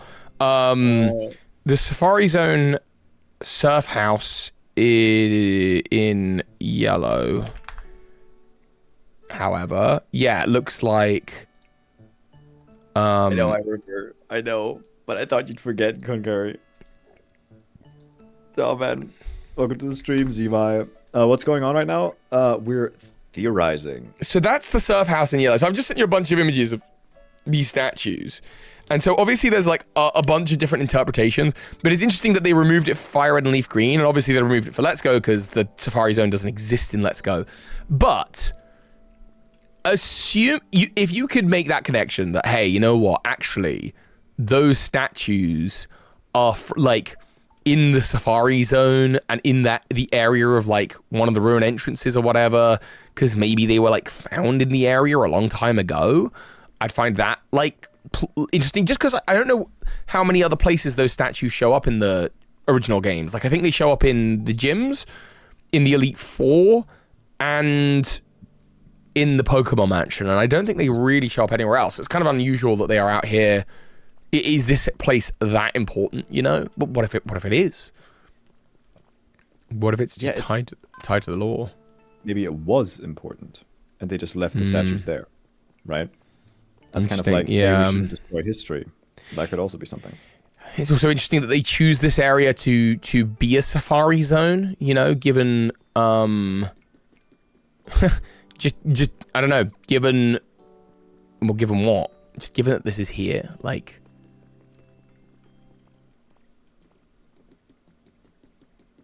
people built Fuchsia City to the south. There's also the Koga clan, like the ninja clan, I believe is at least 500 years old, because that's when they made Toxic. Yeah, because it's, yeah.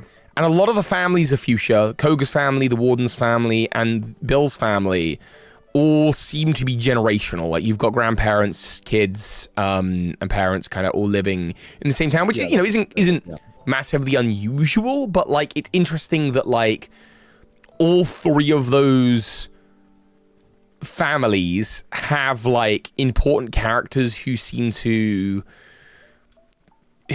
like, I don't know, just like they've got like grandparents, kids, and grandkids all in the same kind of space. It's just interesting to me. Is all. It's not hugely definitive by itself. But I do wonder about Koga and Koga's clan. Someone asked, what if those statues hold something in them instead? It's an interesting idea. I mean, they each have on the bottom text descriptions, and some you can go up to, and obviously like they have area relevant text, especially the ones in the gym. Like, I remember there were some you can go up to and they just tell you something about the gym. Yeah. Like, I feel like those. Oh, shall I see if I'll see if I can interact with this one in Pokemon Yellow. I shouldn't have closed it really, but I'll see if I can. Oh, I haven't closed it. It's still here. Romantic as music. Toby found a revive from clicking on one of them. Okay, I didn't know that. But the others, the others don't have anything. Something inside of them, theory. Oh, all of the houses around the Safari Zone have a sign that says the rest house. Uh-oh.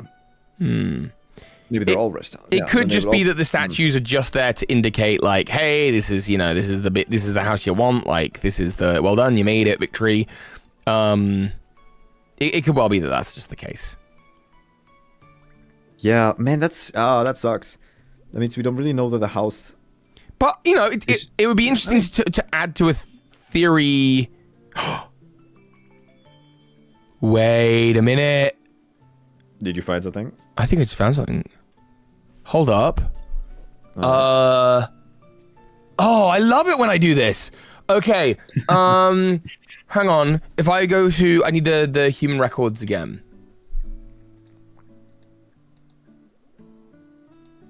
There's one I remember it mentions it. Okay. On the 8th day of this month, an artificial hot spring debuted in Area 7's communal bath area. This hot spring recreates the quality spring water found in Laveridge Town in the Hoenn region. If it proves popular, there are plans to install hot springs in each area. I've wondered about what these areas are. So I'm going to just... I think there's another one that maybe mentions areas. But, and the note is just called Artificial Hot Spring, like, Installation. I'm just going to have a quick skim through these as well. So, one second. I'm going to pop up the game real quick again. But there's a reason why I'm bringing this up.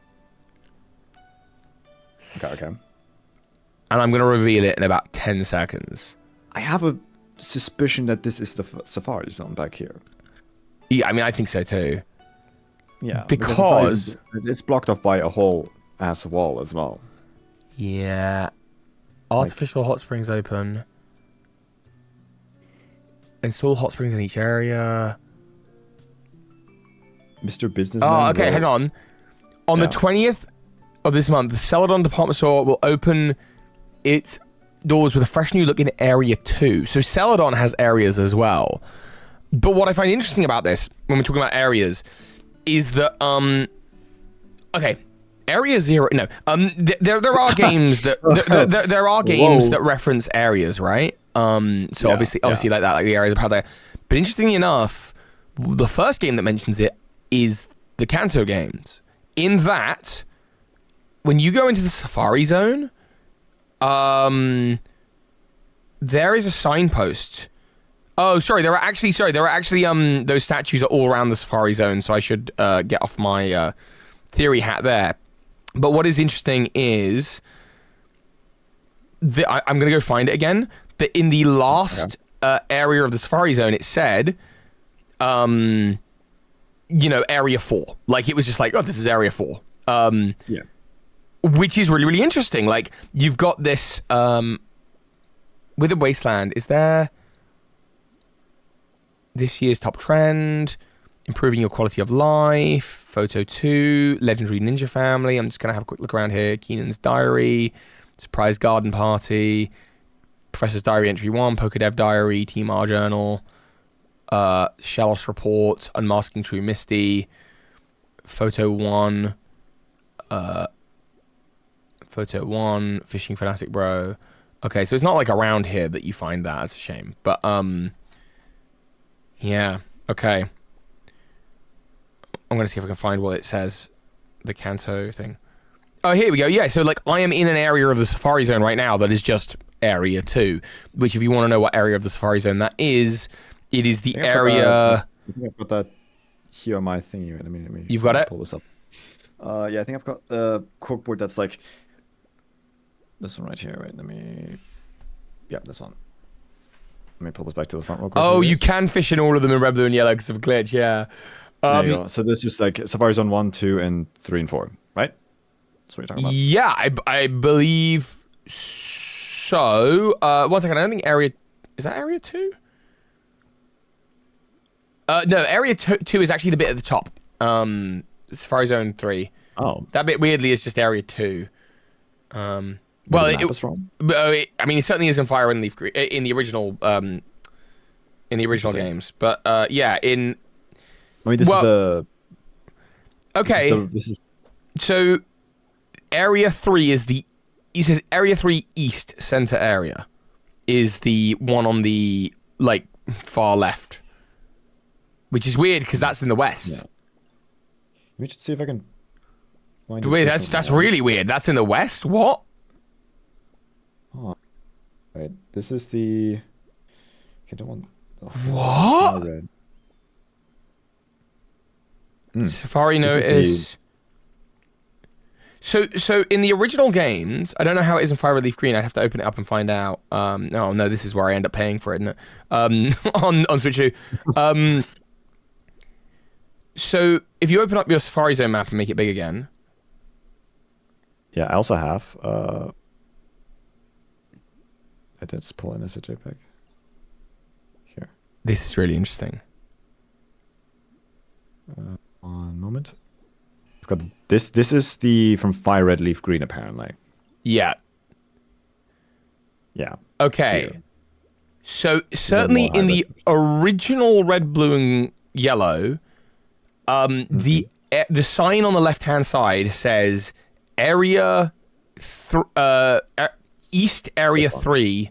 Yeah, that says East Area 3, which is or East Center Area or something, which is really weird because that is definitely the western side. That's true. So that's interesting. Is it? Then Area 2 is the bit at the top. This is Area 2. That says Area 2, that sign. Wait, again, this is just in the original Red, Blue, and Yellow. I'm going to keep having a look around and see what I can find. Anyway, I'm wondering about that like sign of like, oh well, Area 2 is where we're going to try and put some artificial hot springs or something like that. I'm just like wondering about that. Okay. And the other two signs, they say, do you know that? So on that side, that one says in the original, it says Center Area North, Area 2. Okay, Center Area North. Let me see. Yeah. The sign that you've got circled in the very first zone, I will have a look. I'll go back and have a look, but I don't think that said anything. This is fascinating, though. Interesting. I'm just checking the sign at the very, very sort of top of the right-hand side.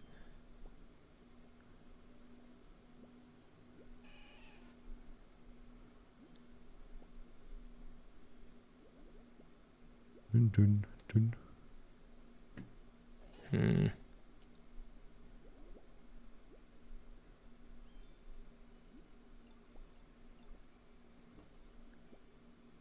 I'll go back to this starting zone.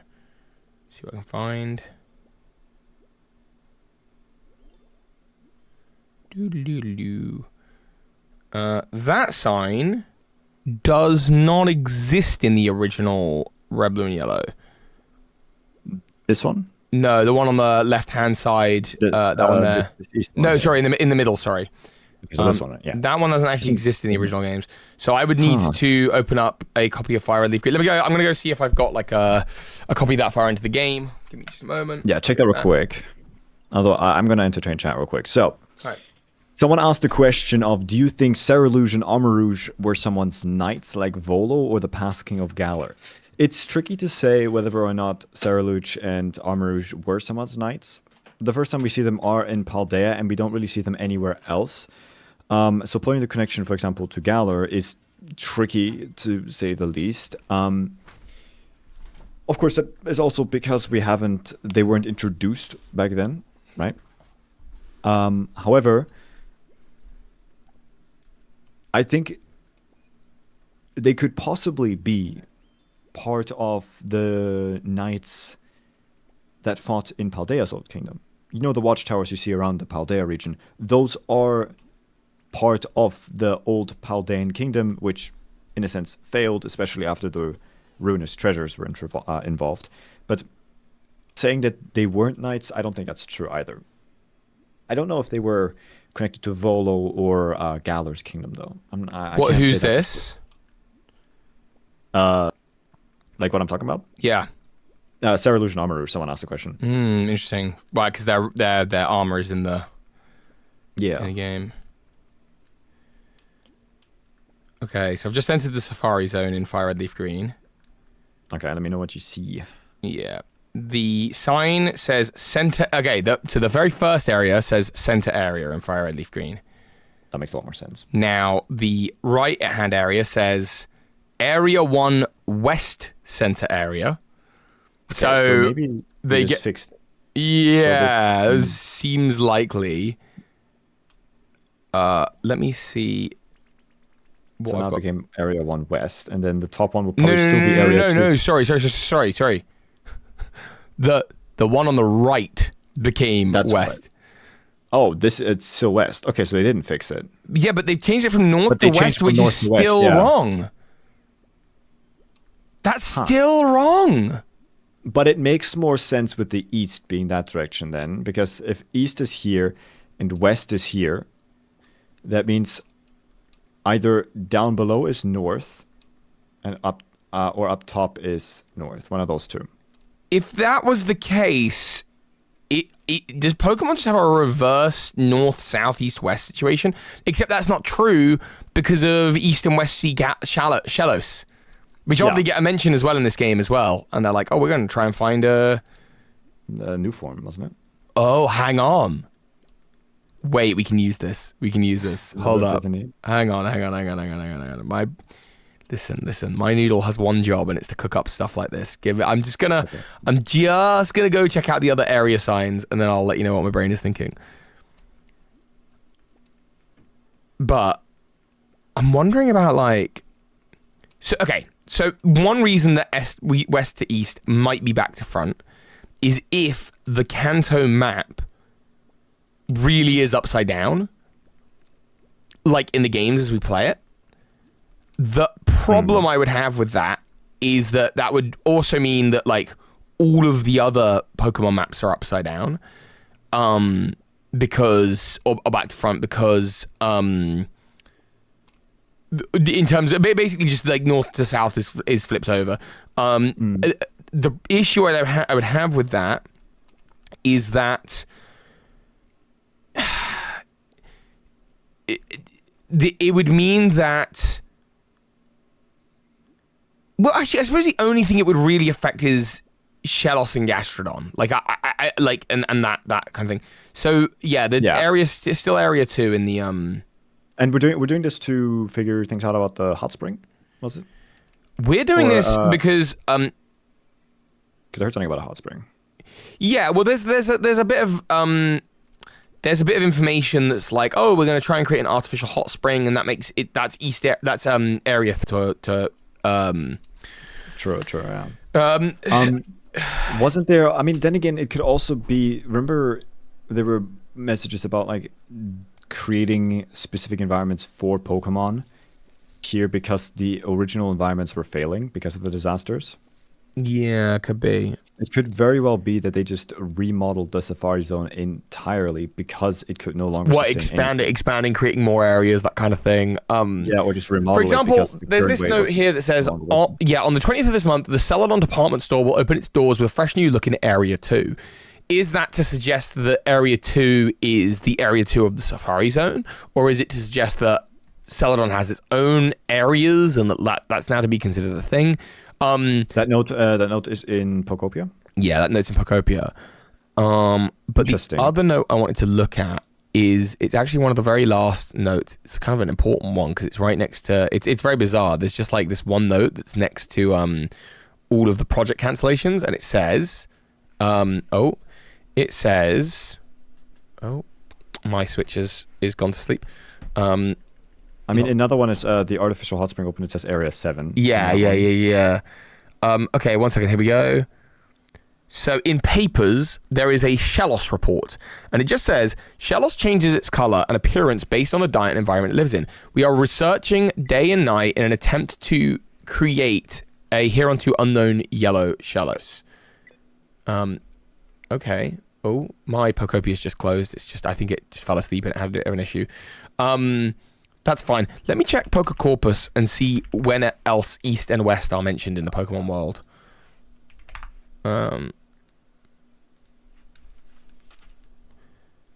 So if I clicked all games, select all, and I selected the word East.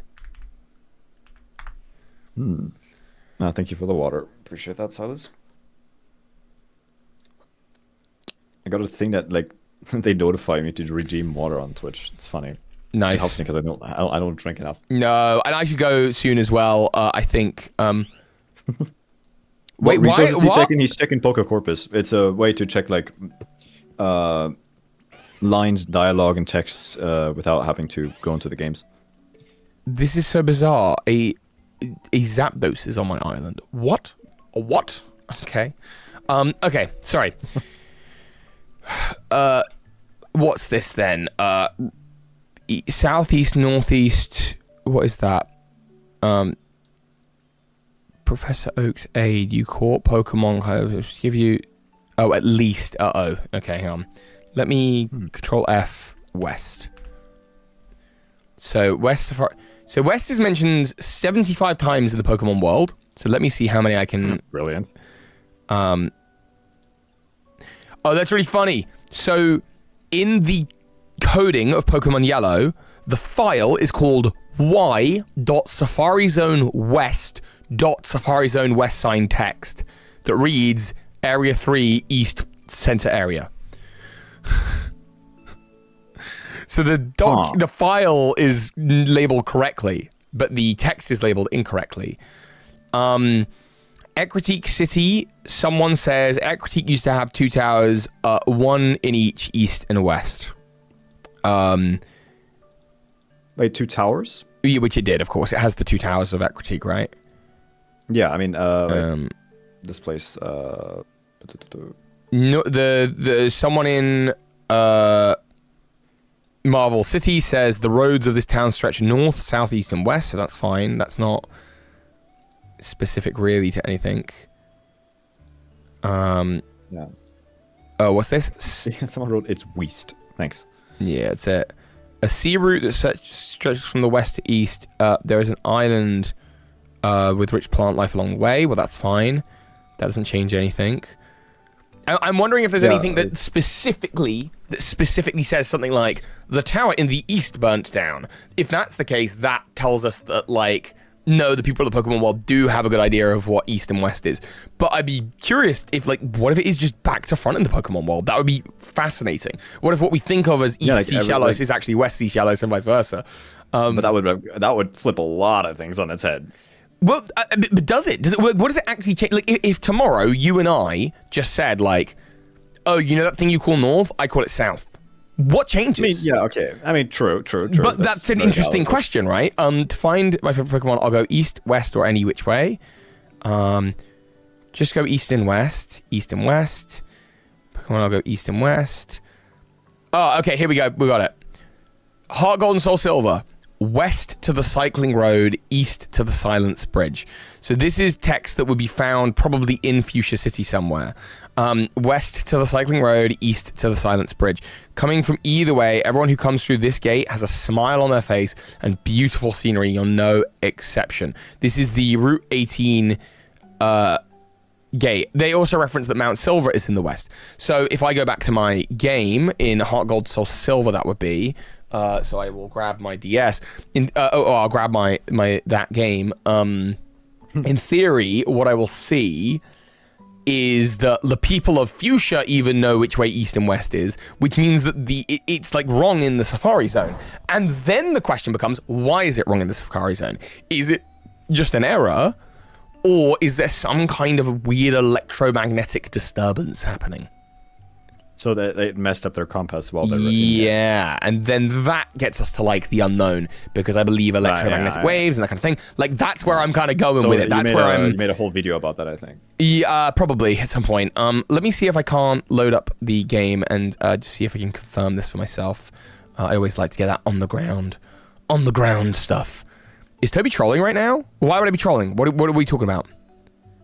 What would I be trolling about? That's trolling you, Mr. Businessman. Mr. Businessman was in my chat as well, and he said, how does this all connect to the Philip being Zarosic theory? Oh, Philippe being Zarosic? Yeah. You just have to trust me that it does. You just have to trust me that it does. Dancing dragon. Okay. You guys are very demanding. Alright. File... Open recent Pokemon Heart Gold. I'm not playing a ROM. I'm playing the legal game. Yeah, the original one from the DS. Yep. You would never use a ROM. No, not at all. But gosh, it looks good on my computer. Okay. Pokemon Hacked Gold. Let's see. You think the original sign was typo? Well, I agree. But then in Fire and Leaf Green, they didn't correct it. Like in Fire Red Leaf Green, they corrected it incorrectly. They put the They corrected the one that said north as west, even though it's in the east. Like, if you're going to correct it, right? They went out of their way to get it wrong. That's what's interesting to me. Twice. And yeah, if I go into this little I wish you could read the signs here. Hey, you. Cycling road is for cyclists. Okay, great, cool, good for you. Happy for you. Because we can just pick these up. This is not helpful.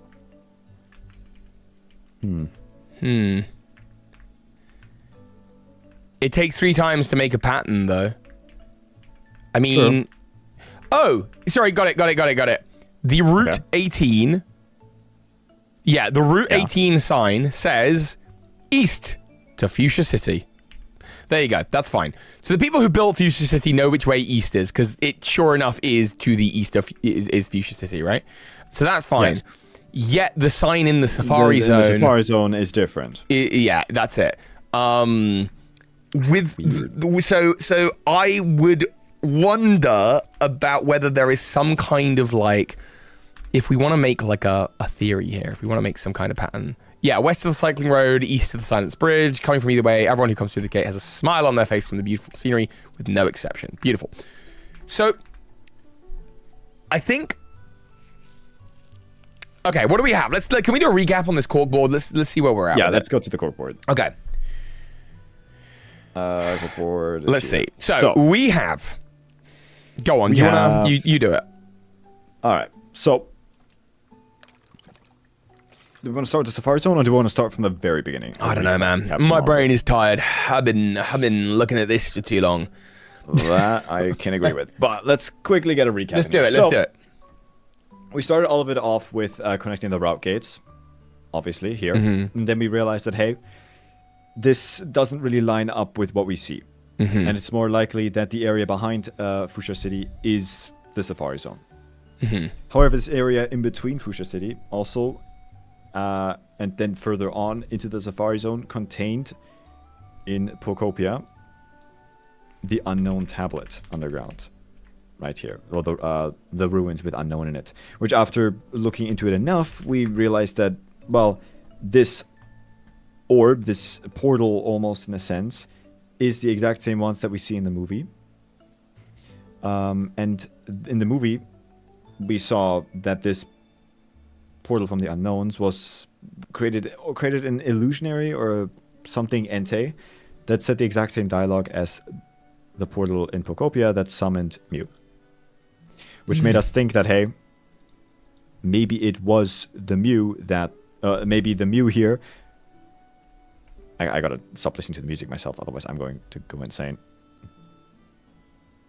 So, it made us think that the Mew here is also an illusion. Or in a sense, it wasn't the actual Mew that we know ourselves. Right?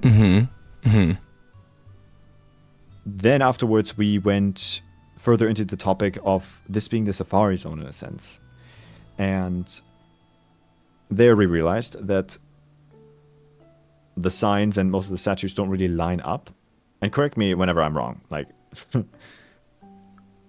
I've lost track of everything.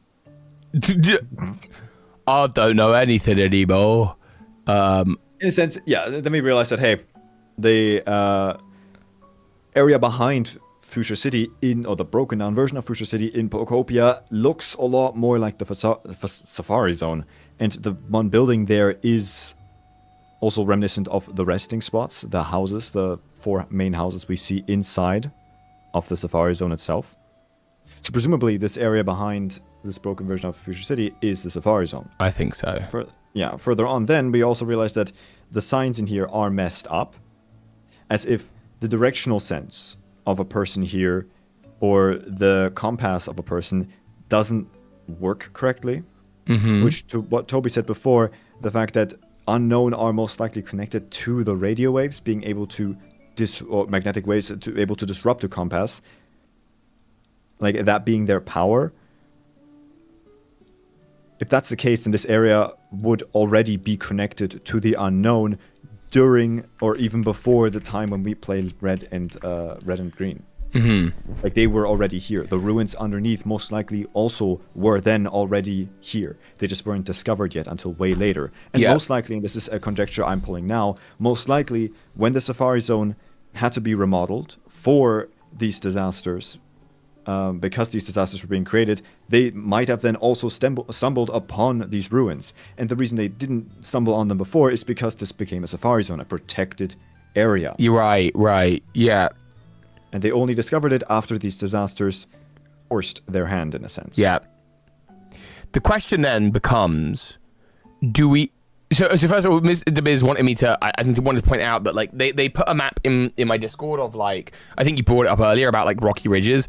And all they were pointing out is that the gates shouldn't be taken super literally, which I would agree. I think that, like, the gates are, like...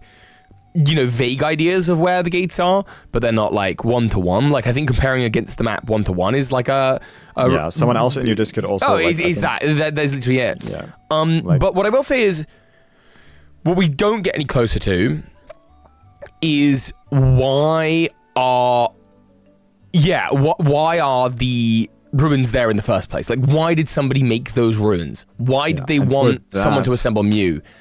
And or to be able to create a Mew or bring a Mew into existence. And a reason would be an apocalypse. So it would make sense if you knew the world was going to end at some point to want people to be drawn to that. That's an interesting idea. That would turn the story, but we don't really have any evidence for that.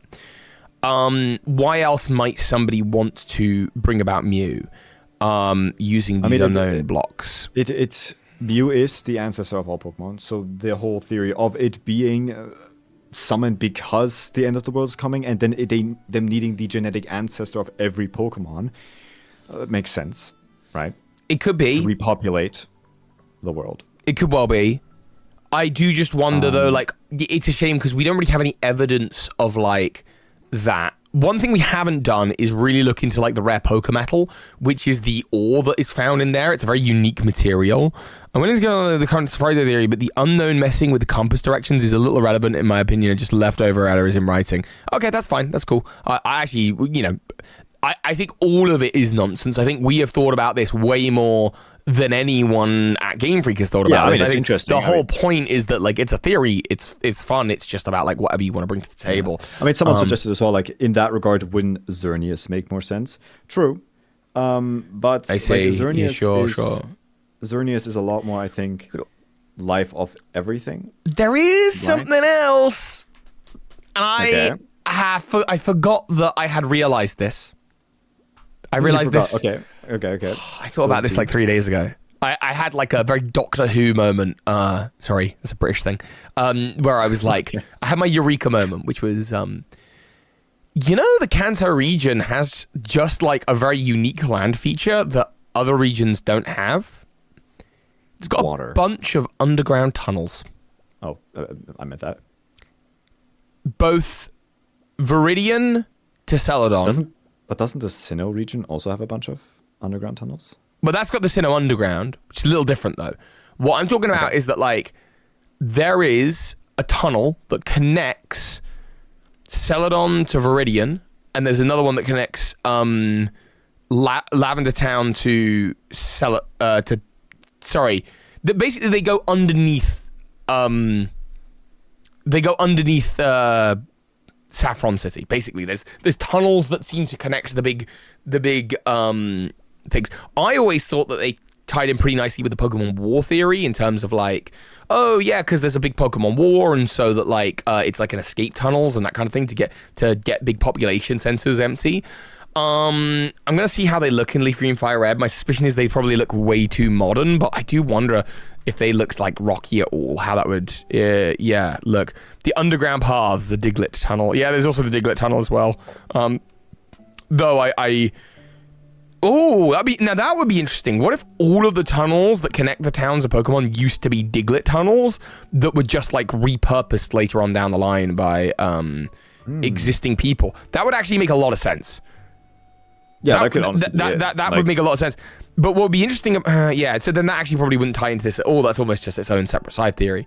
But we're still left with why would people want someone to like one day assemble the Unown here to do this? And what's the point of someone building this? Then again, we could also go back to what I think someone said in the beginning, the Celestica people being here, right? Why? Yeah, but why would they be here exactly? Why? Volo. I'm going to look into Pokemetal. What do we think Pokemetal is? I think that's like if we're going to get an answer somewhere. And there's also gold. There's like gold is found about in there, or at least it's built out of gold.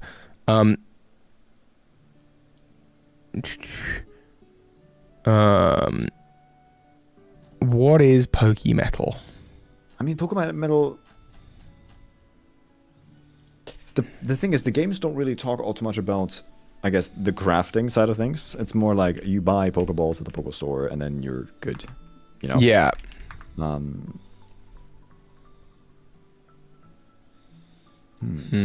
Pokopia.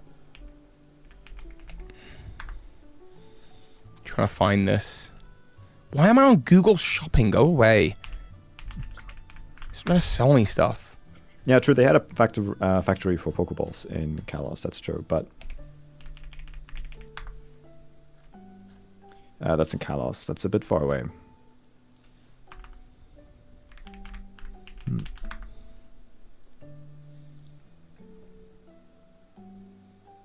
Google wants you to buy things, someone said. Surprise, surprise. Items in Pokopia. I just want to know like what are the things that it actually mentions. I want to quickly bring up the glowing stone is reminiscent of Mega Evolution and Keystones, and the mysterious stone in the Skylands is like crystals that made up the ultimate weapon. Yes, it is very, very true. It's very, very similar. I want to know more about this Pokemetal. That's my current interest. What can you make with Pokemetal? Like what can you do with it? And rare Pokemetal as well. Because Pokemetal is just like it's like an ingot of rainbow metal. You can actually use rare Pokemetal is the only way to construct the Clear and Tidal Bell. That's interesting. Ho-Oh and Lugia. but you can only really buy shop unlocked at Withered Wastelands level 7 shop. Smelt Pokemetal in a furnace. Oh, so that's what you do with the refined Pokemetal, I guess. Pokemetal generally can actually make all manner of other items. Is Pokemetal, was it already there before we... Yeah, I think so. The disasters happened. So it's just like now we're learning about, hey, this is how people make things. So hang on, I want to have a look at the Pokemetal ore. That's actually where I want to see where it's naturally occurring in the game. Pokemetal fragment, rare Pokemetal fragment. Let's see. So the Pokemetal fragment can be found naturally in the Withered Wastelands, Rocky Ridges, and Sparkling Skylands, as can the... but the rare Pokemetal fragment can't. Okay. So you can... The rare Pokemetal fragment is...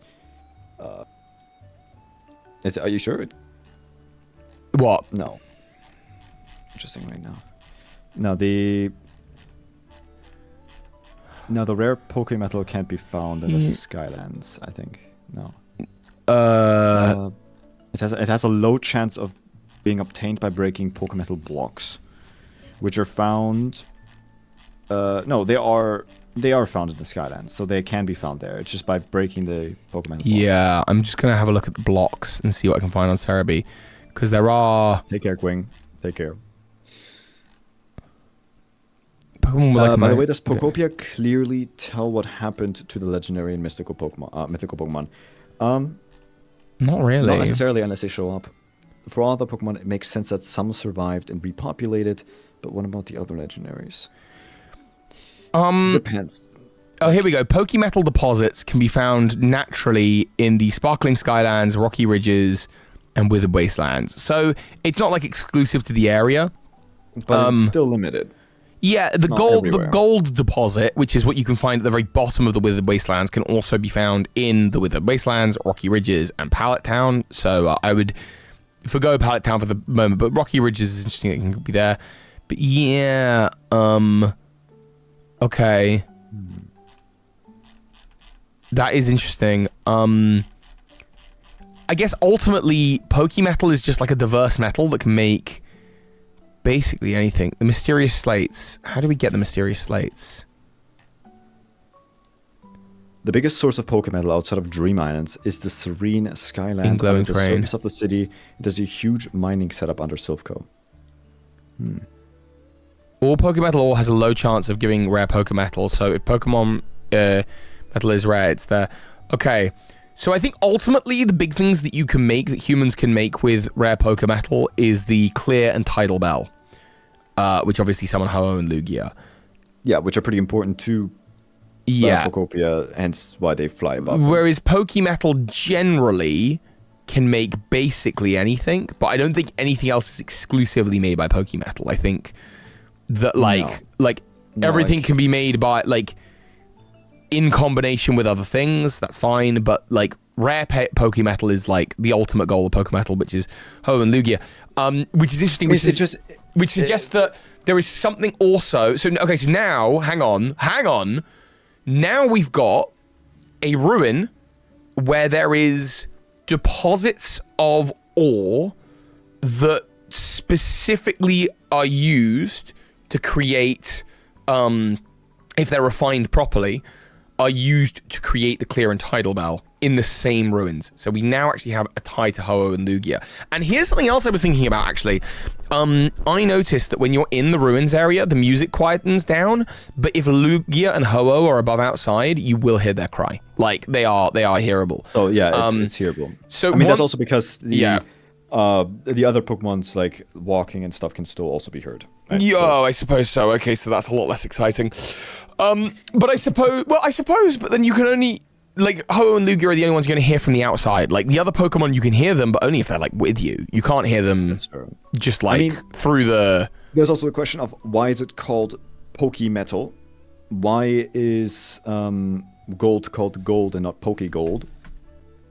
And this one's called Pokemetal. Of all things, this one's called I'm going to look up Pokemetal. the Tidal Bell Pokemon. So the tidal bell is given to us in gold, silver, and hot gold and soul silver. It doesn't always happen in the underground, Mr. Businessman. It's only when you get near the thing that the music turns off. It's because it has some connection to Pokemon. Thanks, guys. Real helpful, guys. In Excavating City, the Kimono girls have this, and in Slayport City, Captain Stones. Made of Pokemon. I mean, if it's made of Pokemon, could it be fossils? Fossilized Pokemon, and it's kind of like, instead of us having like this oil, it's Pokemetal is just fossilized Pokemon. Oh yeah, true. Melmetal is also a thing, but I don't know if Melmetal is necessarily related to Pokemetal. I don't think so either. I think it's interesting that, like, so if you were looking to, okay, so the Towers of Johto were built as a symbol of friendship and as a roosting spot for Ho-Oh and Lugia, and that these towers attract Pokemon in from all around. That's like literally like what they do.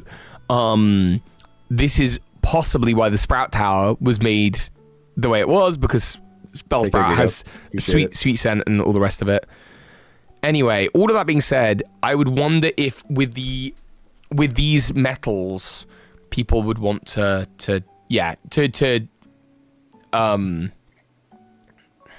find a way to bring in Ho and Lugia. My brain is getting very fried, but I do think we have here ultimately. No, we do have a connection, and this can be made into a video. Like, oh, totally. I think 100%. We've got a ruin. It's a fun collab, even. This has been really, really fun. We've got a ruin that has Unown on the wall and ingots that, like, all that can be found inside, that people were trying to mine for, that can create the thing that summons Ho-Oh and Lugia. That sounds very similar to the Ruins of Alph, where you've got, obviously... I mean, someone also suggested that maybe it's Pokemetal is what allows Unown to make Pokemon. It's an interesting idea. Could be something. Note that the Mew slates cannot be replicated with Pokemetal, which might be a gameplay thing to prevent cheating, but you're still able to find duplicate slates after completing it. Oh, that's interesting. Interesting. Okay, that means maybe the Mew slates are one of the things you can't make out of Pokemetal. Yeah, they're also something you can't destroy. It's one of the few things you can't destroy in the game. Is obviously you can't destroy the bit that you put the slots in, because I guess they're like plot important. Can you throw them away? No, like the item itself. No. Oh, I have no idea. I'll find out right now. Because if it's not able to be destroyed in any way, like being able to throw it away, etc., then it makes no sense for there to be duplicates. Hold up. Let me get my game open. No, I mean the thing that can't be destroyed is the actual wall you put them into. Okay. What if mysterious slates were hidden for a reason? There's fossils, which are understandably the relics. Kind of like plastic if you compare to the real world. Yeah. Welcome to the chat, Jesse, by the way. But if the Unown slates were hidden for a reason, why would they necessarily be hidden in the ground as... Well, that maybe as a result of just the destruction of things. Yeah, like... Oh, yeah, so you can destroy the blocks.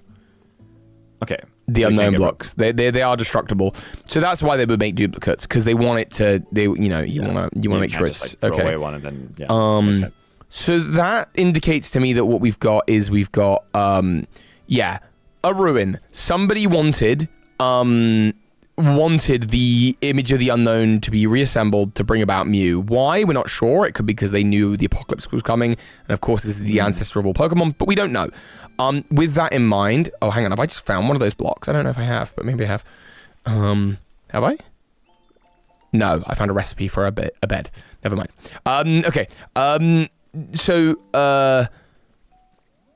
someone made that. I think we've got most of it. What we can gather from this. I feel like we've got the facts. I feel like what we don't have is the conclusion, you know? Like, I feel like what we've got is, like, all of the puzzle pieces. And much we've got the puzzle pieces. I mean, in a sense, the conclusion can also be pulled by you guys. In a sense, it's a theory. True. We have the evidence. We gave you the evidence. My conclusion as of right now is that and because we don't have any more information like from this area, there were people here that built these ruins a long time ago. We got that from the directions being wrong in the safari zone, right? And these ruins were around before, and they were connected to the unknown. So these people made these ruins. They made this temple that was later buried, or maybe they already made it underground, and they made it in worship of something related to the unknown. The question, however, that still stands, and maybe you can answer this, is why are the unknown blocks lost? Why are they resembling a Mew? Why would they build an incomplete mural? And why here, of all things? And why so long in the past? And why would this summon, through the power of the unknown, why would it summon a Mew? Why was this built? That's the question. I wonder if... and what I'm noticing is that the Pokemetal room is above, or it's just below the gold room. And I wonder if this could be seen something like or where the ore is. And I wonder if the gold was created on top of there, kind of like a false chamber. Like there you go, you found the gold, leave. Do you know what I mean? Like I wonder about something like that. Oh, you mean like this is the golden room, and then like this is the most precious area. You should leave. Yeah, you're done. You're done. You found the gold. There's nothing else to find here. Pharaoh's tomb. Yeah, like that, exactly that kind of thing. Is it also a tomb? Was something buried here? Well, I don't know. I'm actually now going to jump right the way to the bottom of. I made a hole in my world that literally goes to the very, very bottom of the map. Like you can't go any further down. I think I've hit quite literally rock bottom. I'm just gonna like have a roll around and see what I can find, but I'm gonna head in the direction of I guess the temple and everything to do with it, I guess. Makes sense, yeah. But yeah, I think we just gotta find that conclusion. Like what were people doing down here? What were they looking for? Or what? Why did they establish this here? It is interesting. Oh, and also there is something else. You know how like Mew can learn any TM? Yeah. Well, Toxic is a TM that can be learned by, I believe, almost any Pokemon. Could that tie us back to Koga some way? Do you think? And the clan? Koga's clan goes all the way back there, and everything connects to Mew? Well, probably not. But like, I know Loxon did a video about it ages ago. I'd need to look into it. Not anymore. I know not every Pokemon can learn Toxic, but it's like the most learnable TM. Like most Pokemon can learn it, I think. Unless I'm mistaken about that. Yeah. It is interesting. The effects of my food has worn off. It can be used to recreate organic matter in the form of fully grown plants and trees. Pokemetal can create organic matter. Can anything else create trees? Oh yeah, someone mentioned that in chat actually. Yeah. Do we know if anyone if any other materials can create tree? I don't think it necessarily can. That pulls me back to the whole this Pokemetal being fossilized Pokemon. Like that's why they're underground. That's why it's called Pokemetal. And maybe these were once Pokemon, they died and they became fossils. We should also, I guess we should chat really about this. Mew Ditto theory, it's a Ditto game. Like, we're talking about Mew. Like, is there any, someone put here, Koga uses Mew to make Toxic, like how Ditto Amok is poison. Like, I mean, I don't know. I'm not a huge subscriber of the Mew, the Mew is Ditto theory thing, but like, I don't know, maybe. I'm not a big fan of it. Not just because like I don't like to stick with the too popular theories. I like to like go a bit of an off-beaten path, but like it feels, I don't know, a bit of a stretch sometimes with some of the evidence they gave. But yeah, I'm not a big fan of that one. Observation routes notes human record mentions Pokemetal as a combination of multiple types of ores. Ah, okay, that's important. Oh, wait, there's a note about the Pokemetal? The observation is human record mentions that Pokemetal is a combination of multiple types of ores. So, but why is it underground? So, gold and silver, copper, iron, all of those things. So, I guess that makes sense why it can be forged into the clear and the golden tidal bell. I guess, but why can't we just combine the resources outright? And why do we have to use Pokemon? Right, why can't I use gold to make the... Yeah. Oh, maybe I can. I don't know. Hang on, I should check that out. Maybe I can use gold and silver or gold and iron to make... It can't be that because we would have found some of this Pokemetal in fossils then. True, but it could also just be fossils that are, like, processed differently in a sense. They are, you know, older fossils or newer fossils even. Or maybe like adamantite and pearl from Dialga, Palkia, and Giratina. Diamond and pearl, I'm guessing. Even though they're based in Sinnoh. I mean, it could just be a combination of metals, that's true. It could literally just be a combination of like raw metals that are just naturally found in the same concentrations randomly around the world. Bit suspicious on my part, but you know, it could just be that. Do I think Pokemetal is linked to life/infinity energy? I mean, man, linking anything to infinity energy always requires a whole essay, but... Tidal Bell Pokemon. In a sense, if it is a fossil, then it doesn't necessarily mean no. Pokemetal is also, like, really, like, shiny, as far as I remember. Right. If I go to the Tidal Bell Pokopia, let's have a look. It can be made from... Yeah, it is just the rare Pokemetal and the silver wing. What's Pokemetal used for? Pretty much like everything. Everything, but if you get rare Pokemetal, which you can make from Pokemetal, then you get the Tidal Bell and the if you use it with a silver wing or a silver feather and a rainbow feather. Yeah. Where am I right now? Okay. I'm gonna keep digging for a little bit longer, but I'm probably sort of winding down mentally for myself now. We've nearly done 3 hours, which is pretty incredible. Yeah. But I'm toast. I'm done. I understand. So whatever it is, it's probably once used to create Registeel to if it's steel stuff. True. Like this could also very much link to the Regis. But I feel like they would mention something with the Regis and. Yeah, I feel like we'd have a clearer idea. Pokemetal is vibranium for Pokemon. Easy explanation. I mean, I feel like people would be able to do some pretty wild stuff with it if it already, and it most likely is already found during the times of disaster. So I don't think it's necessarily like vibranium. Could the ultimate weapon be partially made of Pokemetal? If it is so abundant and so widely used, I would not put it past that. No. But I think honestly, like, and this is like also a question to you, Toby. Like, I think we can leave it here. This theory, like, I don't think necessarily there's going to be too much more we can discover that gives us a concrete conclusion as of right now. Yeah, I think we're gonna need to either play the game some more or mull this over. Once we do make this into a video, however, there will be a concrete. Yeah, I think so.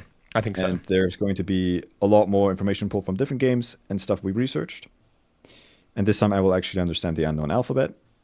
Yeah, that was weird, that moment. I'm not going to lie. That was very strange. That was very peculiar. Well, you brought it up, and I wasn't going to say anything, but it was, you know, I think ultimately just really quite amazing, but that's why they call you Amaze Dragon, you know? You amaze people. I knew it. You amaze people with the things you know and the things you don't. So that's Well, I that's researched Pokemon Cafe for the full video, of course. First live stream I'm going to do is Pokemon Cafe soon, guys. No worries. Sweet. No, Sweet. but can Pokemetal be from meteors that Rayquaza eats? Maybe. Then again, we don't have like any more information about Pokemetal. It's such a pity because it's only really in this game. I wonder if there's any other substances in the Pokemon world that are like Pokemetal. You know, that would be curious to find out. Or at least looks like Pokemetal. Yeah. Yeah. That could be helpful. Yeah. Right. All right. Should we call it there? I think we'll call it there. And yeah, so to the viewers on my YouTube stream, we're still gonna go over to Twitch and raid someone because that's funny. So I'll give you guys a link there. However, I will quickly finish up here with Toby on YouTube first, but I'll give you guys a link to Twitch. Sure. And for those of you on my YouTube channel, I'm going to say just make sure you head on over to Amaze Dragon. Do please subscribe to his channel. He is linked down in the description. You can also just find him at Amaze Dragon. And I will be back tomorrow with a video about like what exactly caused the world of Pokopia to become the way that it is. So if you want to watch that, obviously make sure you're subscribed because that'll be the easiest way to see it. Or just, or don't. Just remember, put it in your brain diaries, come back, give it a watch. But that just seems like a lot of work, so you may as well just subscribe. All right. Bye, everyone, on my end. Later. All right. Take care, Toby.